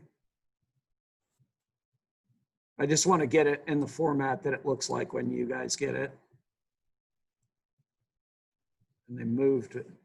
I've been doing this for all this time and they moved it. Yeah, and that's all mine say that. It shouldn't be. So a lot of times when you pull it up, it'll have this information. I don't know what this is. This is the format you're going to get. This is the default format. So if you want to change that, all you have to do is hit this view button. You're going to create a new view. So some things that you might want to know. So first of all, it doesn't let you overwrite that. So you have to go in here on this general chat tab and change this name. So you might do CMA 3. I'm just giving it a name because I have a million of these. So I would do CMA 3. And then under fields, I can add from here or take away from here. So like the first thing I do, half baths don't matter a lot. I ditch those. If I'm showing this to my buyer or seller, they don't need to know some other agent's info. So I'm going to ditch that one. Then there's some stuff that I want to have in here. So like if I'm doing it for CMA purposes or to show a buyer, I want to have in here, so this says price. I want to have original list price is an important piece of information. I want to have price, and then I'll show you another one, sold price. So generally I'll use that. So if I look at these, let me show you what those mean and what I would want to do with them. This was the original list price when they put it on the market. This price is the price it was at when somebody wrote a contract. And this is the sold price, which is over here anyway, so I don't need that one. You see that? So I'd go back into this view. I already have sold price. I don't need that one. In addition to that, I probably want that stuff relatively close together. So I'm going to put the original price here and the price when it went under contract right inside that. So now if I save it, it's easy for me to explain this to somebody. I could say, hey, the original list price was $630. This was the price it was listed at when it went under contract, and this is the closed price. Does everybody see how that works? So it's three different things. The original list price, the price that it was at when a contract was written, and then the closed price. That's the price it was listed at when they wrote the offer. So it was listed at $585 and somebody offered $520 and they negotiated out and it got to be $530. And then it sold for $530. Yeah. That makes sense. So that where you did that residential CMA up the top in the right-hand corner, Yeah. that's your list. That's So the I area made, that's just your list that you made. yeah, Okay, so nobody else's lists are in there. it's just what I made for myself. So like all these, like I have a million of them But that's what because you I've did. created them for all different reasons. So we should really not have very much in there. Yours will be pretty fairly blank. There'll be some in there, but like you'll see when I've taught agents, I've done this, I've done it live, you know, in class. I've done it for subdivision reasons. I've done it, you'll find I'll have open, those are open house reasons. So like I'll go through this whole process of setting up a search and putting myself on it for the open houses as well. So you'll see a lot of this stuff multiple times. Additional things you might want to know in here, just for example.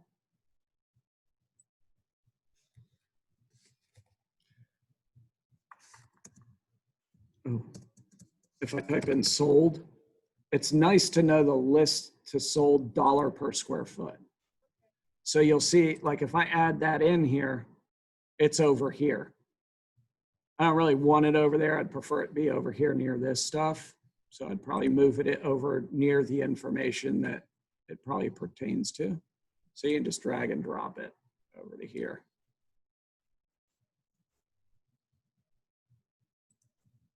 And now I have dollar per square foot numbers, you know, in some sort of order. Yeah, I always do view to move it around or to add or take things away. If I'm doing a CMA, I want to know the sold date. Does this apply to mine? So I put sold date in so I can look and say, you know, these are the ones that were sold most recently and these were the ones that were sold further back in time.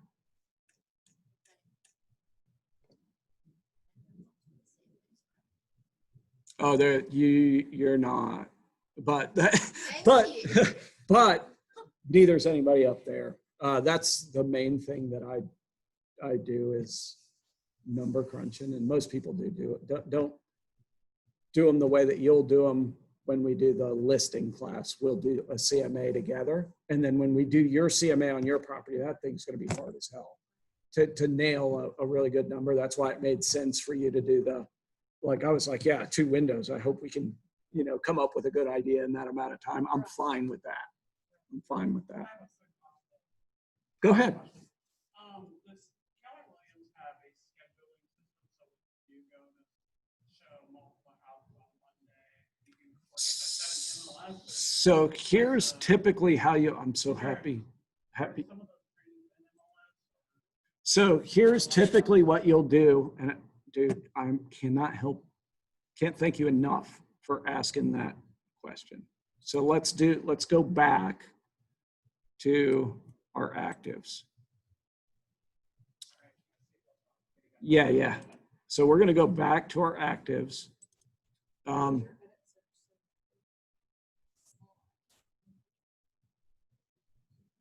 When you say edit search. Yeah, you hit the quick search button. It comes up looking like this. Right? Do you even have something that says full search? Yeah, I do. Some people don't have They it. said that they're taking it away from November. Yeah. Yeah, so this full search thing I have, that's why it says legacy next to it. Most new agents don't have that thing. So that's a different.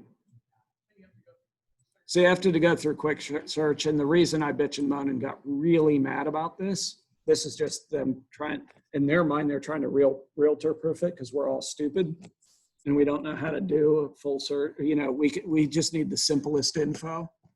That's my opinion of why they. So like in here, you would have to go subtype, single family, price.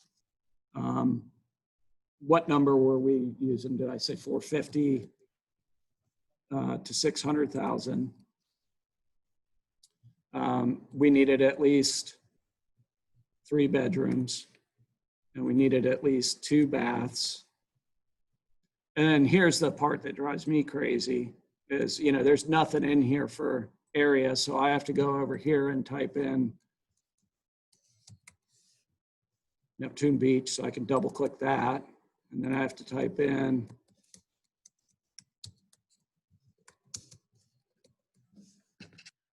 Jacksonville Beach. So in my mind, this all takes longer.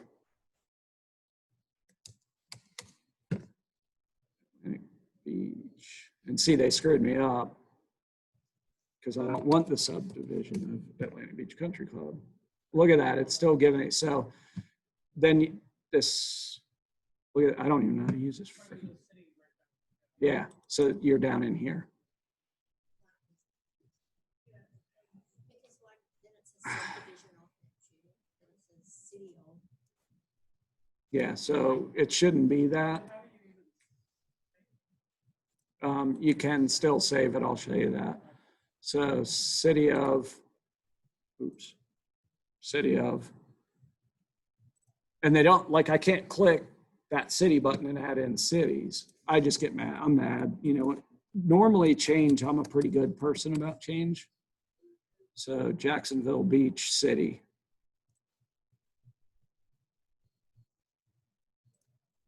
And then I want to put in, and then I need to check this box because it did it differently. So why is it different?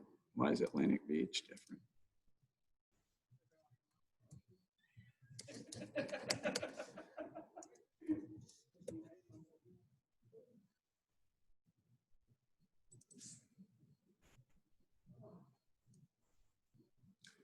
Yeah, look, isn't that nice? So why are they only putting this part as Atlantic Beach? That actually doesn't make any sense because there's Atlantic Beach in different parts.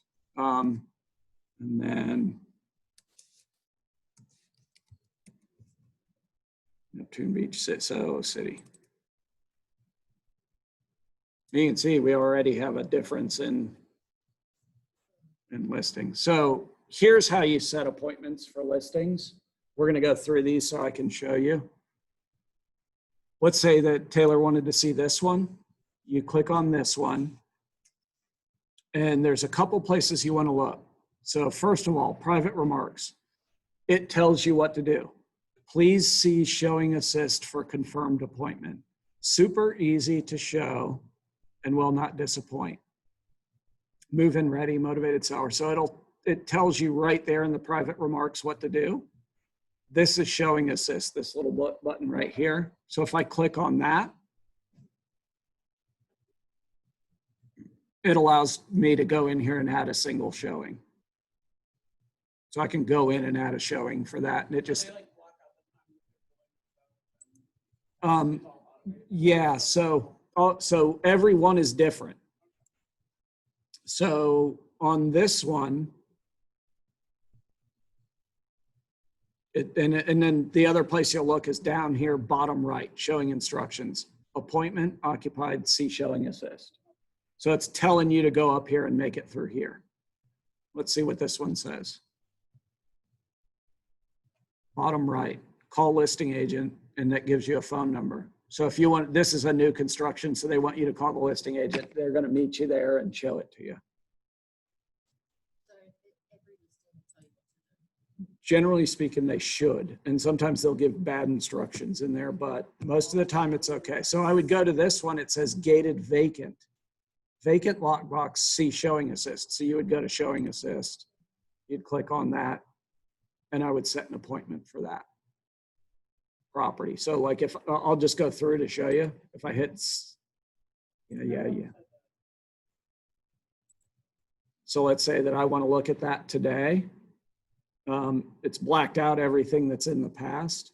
And it's this gray area is like the amount of time that they want, the amount of notice.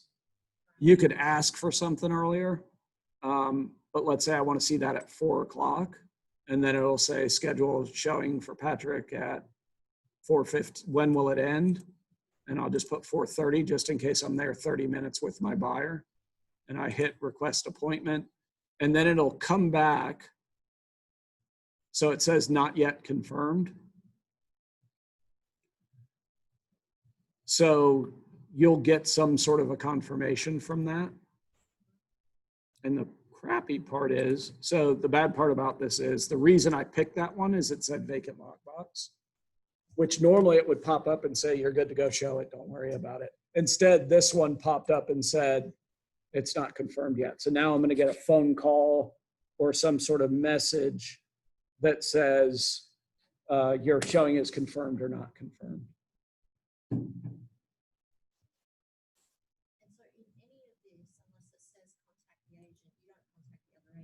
Most of the time, no. So this one says showing time is available for showing requests, 1 hour notice minimum, confirmation required before showing. So they're and they tell you where the lockbox is. This one's written pretty well because it gives you all the information that you need right there in the private remarks. It also gives you all the information you need in the showing instructions. You need an appointment. They're saying because there's pets, so there might be a big giant dog, don't walk in, you're going to get eaten. It's occupied on lockbox, call the listing agent. So this one says you can call the listing agent, but then here's where the problem is. If you look down here, it says call the listing agent, but up here it says don't call me, use showing. So like I said, sometimes it's a little confusing. I would try to use showing time. So I'd go click this thing and go through that appointment process. I'm not going to do it on this one because I'm not showing up. Have you signed up with MLS? Yeah, I'm with MLS. Okay. So it's the Supra key. Okay, so I need to pay my fees for that, right? Yep. Okay. All right. So I'm going to ask you a very important question that's going to get somebody else in a lot of trouble. And I'll be nice to them. Did somebody say, don't go pay your fees and do all this stuff until you're going to show? All right. Who the fuck said that? See, in my mind, a lot of people have said that to me. Tell them, here's, And I'll tell you why. so here's So what the in my problem is. mind, If those buyers came in, walked in and said, we want to see and buy this house yesterday, and they weren't agents and it wasn't attached, she can't go show that house and sell it to them. And they said, So, don't get so, your lockbox and don't pay for secret keys so until you've got Megan told you buyers that. listed. Who else told you? I don't think it was Megan that told me. Whoever tells you that. Oh, you're from, it was probably friggin' Justin. Okay. remember the discussion? Give me a second. Remember the discussion of why I'm here? There you fucking go. That's one, I'm sorry. That's one of 100 examples of why I'm here and they're not. Because you can't even So I do. need the showing time map, the super key app, and my MLS app. That's Flex MLS. Yeah. So can you get into MLS? I can on my computer, but on here, obviously. 'cause Okay, I so don't there's an app you on can my pull down. computer, I to can do get that. in. Do I need Kel? No. K-E-L-L-E? No. Have you done your checklist with Megan? That was a year ago. Yeah, she's restart, which I took time off. And then which the I'm gonna KW app. I'm gonna read to you. Uh-huh. Oh, see, I just got my showing confirmed for that one I set a little while ago. Now I gotta go in and So I cancel. was gonna go and see Megan, because I wasn't sure. You what need to, access you're we start, need to use. you're starting over. So here's what, and there's a reason, like we're making, this is different. Like I told you before we went in, like I discussed with Mark, I was like, hey, it's your call. If you guys want to do the 5%, if you want to pay and keep her in here, I'll take her. If you don't want to do it, then, obviously I can't take her. So, I left it up to him. And then I sent him at 11:49 while you guys were doing the thing. I said, hey, I spoke to Corey again today. I believe she's ready to make a good effort. We talked about building a sphere of influence. By the way, like the first thing, like if somebody says, like I told you what the script was, now he may or may not call you. You don't need to call him either. I told you the script was, I know I've been here a year, but I wasn't ready then, I'm ready now, and keep it that simple. Because if you said that sphere of influence thing, nobody would sign on for that. If somebody won't go to that thing, then as like, I believe she's ready to make a good effort. We talked about building a sphere of influence. Additionally, she signed up with a company to get leads. Normally, I don't support or condone that, but it's worth running a test for 3 months in her set of circumstances. She's definitely engaged and ready to put in time, effort, and money. That's all I can ask for. But the 5% is up to you. I support your decision either way. He said, okay, if you're comfortable. And I was like, yes, I am. So now it's all solved. But what does that mean? You're in my program for a year. For how long? Okay. Yeah. So you're the exact same as these guys. Sorry, I cut you off No, earlier. no, I just, the lockbox thing, it sits on the list when you go to do MLS, like the costing sheet. But when they connected me to MLS and NEPAR and all that stuff, they never talked about lockbox at all. You Yeah. just assumed someone was gonna tell you. It's 'cause most new- I'm like, she's going to open the door, and I'm like, what happens when Okay. I open houses 2 or 3 weeks from now? And I need to open a door, and I need a lockbox. I think I know where to get one. So first of all, the reason they do that is the chances of your first transaction being a listing is about 1 in Oh, 50. yeah, yeah. But you still. But need then, to- then what happens? Yeah, you need the super key to open it. So I'm going to show you. Yeah. So, in the back, and what a lot of people do is they join and they buy the lockbox right then, which is like $150. I don't think you need to do that. Right.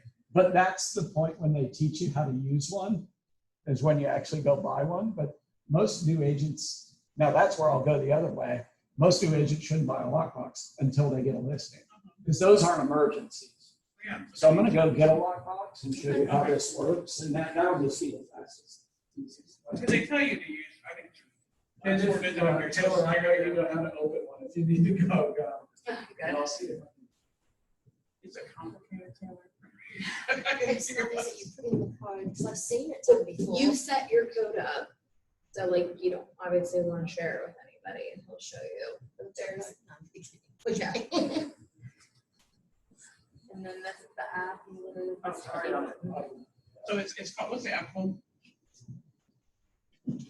super key. The middle one on the right. Super key. Okay. So here's how this thing works. And just go into the App Store or whatever thing you have, It's super easy. and it's just super easy. And you'll download the app.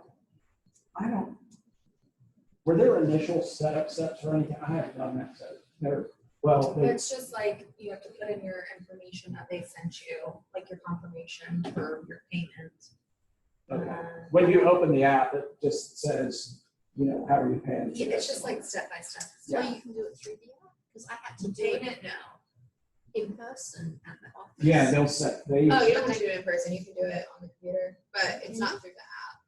They should send you like the link, like the office was closed because of COVID when I started everything. that's what's weird. So you. Yeah. So she went to the office to do it. They didn't, normally they have you come in and they take your credit card information and write it down, and then they charge you $18 a month or whatever it is.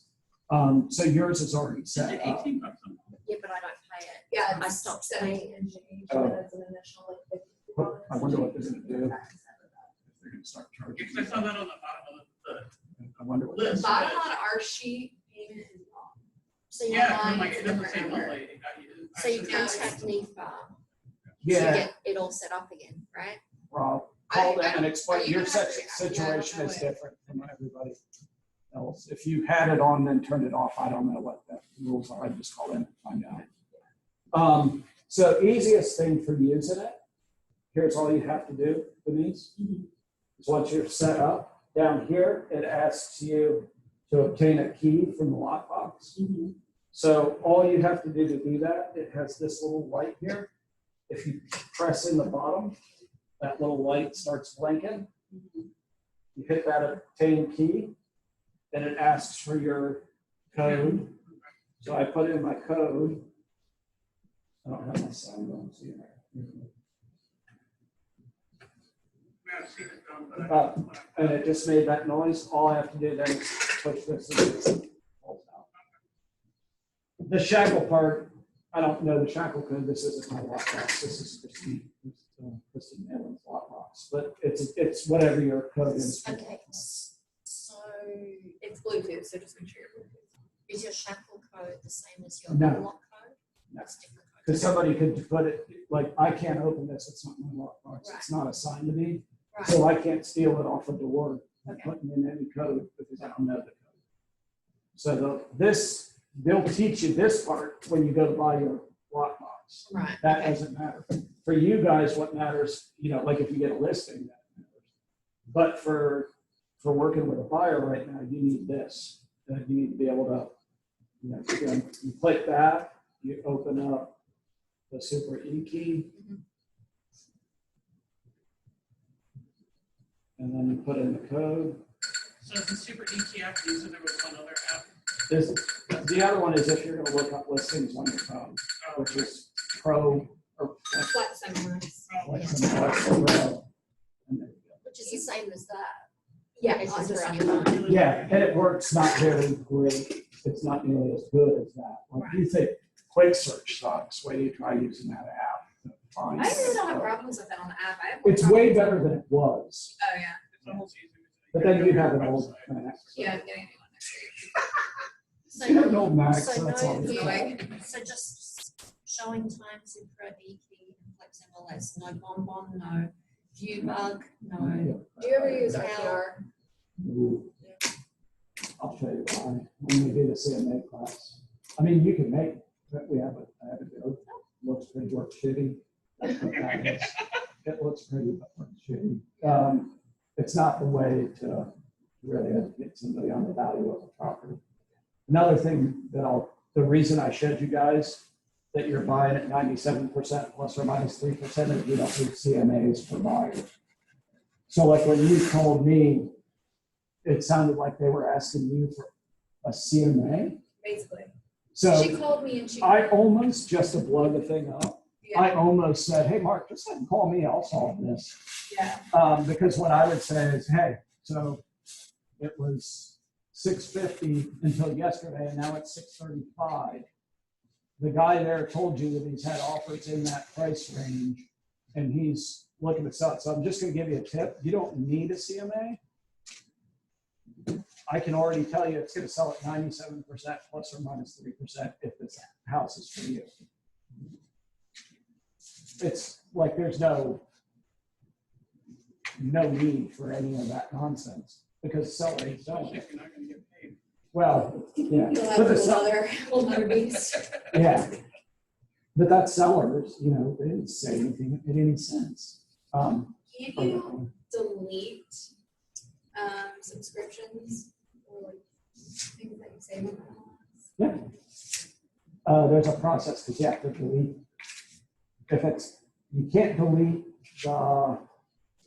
it's one or the other. Either you can't delete the person or you can't delete the saved search unless you can't, it's a chicken and the egg. One has to go away before the other. So like if you want to delete a person, it's usually a search. You'll say, I want to delete this search. And it'll say, no, you're not allowed to because it's attached to this person. And then there's all the process. Why were you asking? My parents are looking for an investment property out here, so I was gonna set it up for them, but I was just gonna do it to my email instead. So Yeah. but now it's saying that I can't resave it to my email because it's under another person. What you would do is go to that search. So you go into the search. You can set up as many people as you want. I believe. Like I said, part of this is why I would say go through all those video tutorials because it's a pain in the butt, you know, learning how to do it. This system is huge. The reason I don't like the quick search is you can't flip on the pages and even see what the options are. You have to know them in your head to add into that list. Like somebody has to know that Neptune Beach west of 3rd Street is 232 if they're only looking for houses. You wouldn't know that. You'll learn it over time. You can, but it's, yeah. Sometimes it works, sometimes it doesn't. So if you go to where there's searches, so go to save searches. Okay. So go to menu and start at the beginning. Oh, Go to, Oh, that's right. okay, so it's gonna be under the people. Okay, save searches. So it's that one. So click on that. And then hit save here. Save search. I would save it under a different, go ahead and click on it. And then put new, let's see if it'll let you do that. That's what I just tried doing. Oh, okay. So the problem is that you're not, so the search is already saved. Okay, close that out. Let's go ahead and just close that window. Yeah. It's because might be because you've opened it. So go back to your saved searches.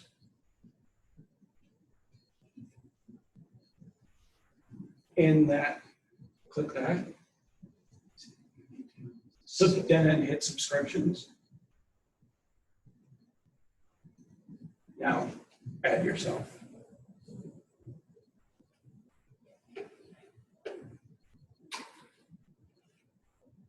Did you add yourself? You didn't add yourself. Why? Let me look at it. I don't think, like, right there, yes, we're done. The search is there. You just got to add your email information. So I did, and it saved it, but I think because there's nothing active right now that fits that criteria. Oh, that comes up to you. Yeah. Yeah. Where's that? So what are they looking It's for? They want, I know you hate the word foreclosure or something that's, Yeah, we don't needs have work. those. Yeah. Yeah. Mhm. that's basically they just want something under 250 that needs to be gutted Okay. And redone. How are they gonna, who's gonna redo it? My mom's been trying to do it for a while. Where does she live? They live in London. Is she gonna come up here and do the work? Cool. You can see mom. Yeah, it's a little bit of a snipe hunt.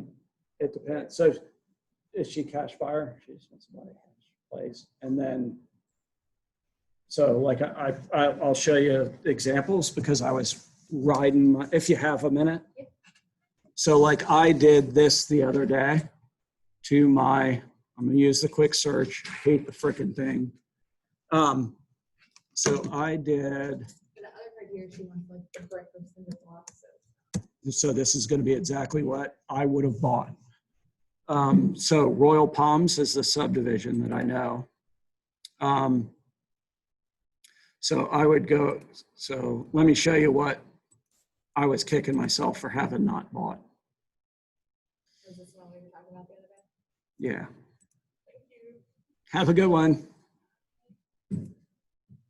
So in the last 6 months, they've had 15 sales. Okay. This one. I saw that one. Yeah. So as soon as I saw it, I looked at it. It's concrete block, newer roof, needs TLC, all that stuff. You better be Johnny on the freaking spot. If you're going to buy this, you better have your proof of funds in hand and be able to write that contract like that. Because this had multiple offers. It was listed at 205. It closed at 218. Just, yeah. So, I mean, if you look at that,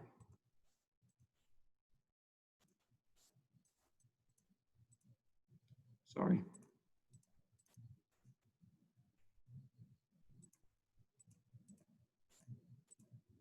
It sold for 106% of the list price. You need to know how to, you need to be Johnny on the spot with cash and make that happen like that. But I would have bought it for 218. But most people would screw this up and they'd be like, oh, it's listed at 205. I'll buy it for 210. We use a escalatory addendum. If you run into a multiple offer situation, you and I would be doing the contract anyway. And and the question that you end up asking is I would go, okay, so we know that there's multiple offers on this property. The list price is 205. So my recommendation is that you write it 205 and then we use an escalatory addendum until the price gets to where you don't want to buy the house.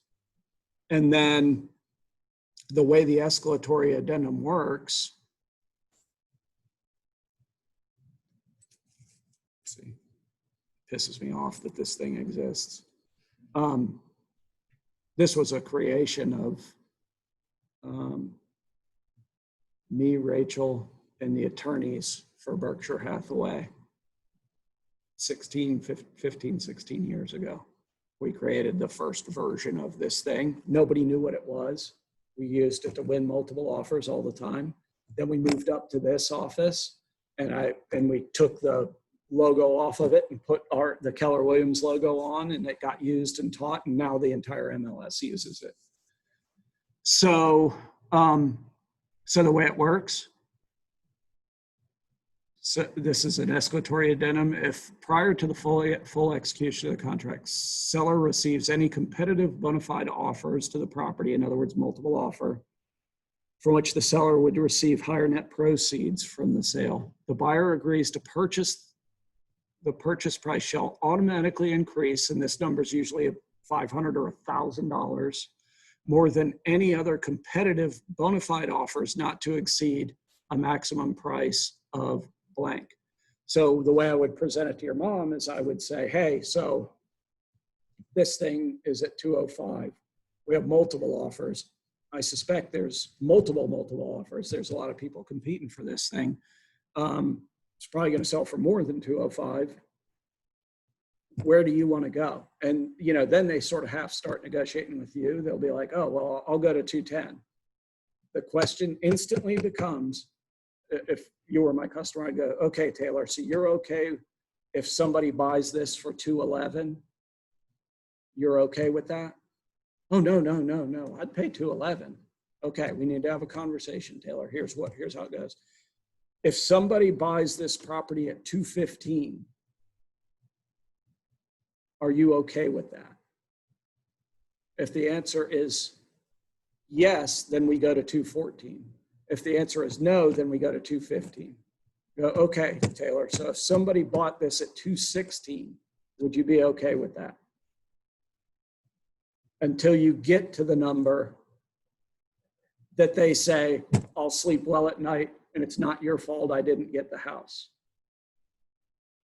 See how that works?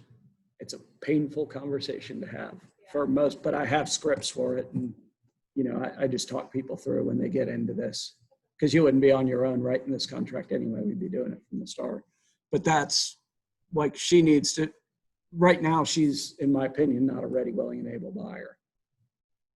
Because if anything pops up on that search for you or her, you're not going to be able to move fast enough, is what it sounds like to me. Like you won't have time, you know, you could, I mean, would you, if that popped up again today, would you be able to call her on the phone? I hope Maria didn't. Oh, hey, Maria, thank you. We're all done. Patrick, bye. Bye. Oh. Poor thing sat there for an extra 30 minutes. Yeah, I don't know. Yeah, well, she's here. She hears everything we're talking about and she knows what we're doing, Yeah. but all the same, I don't like Zoom.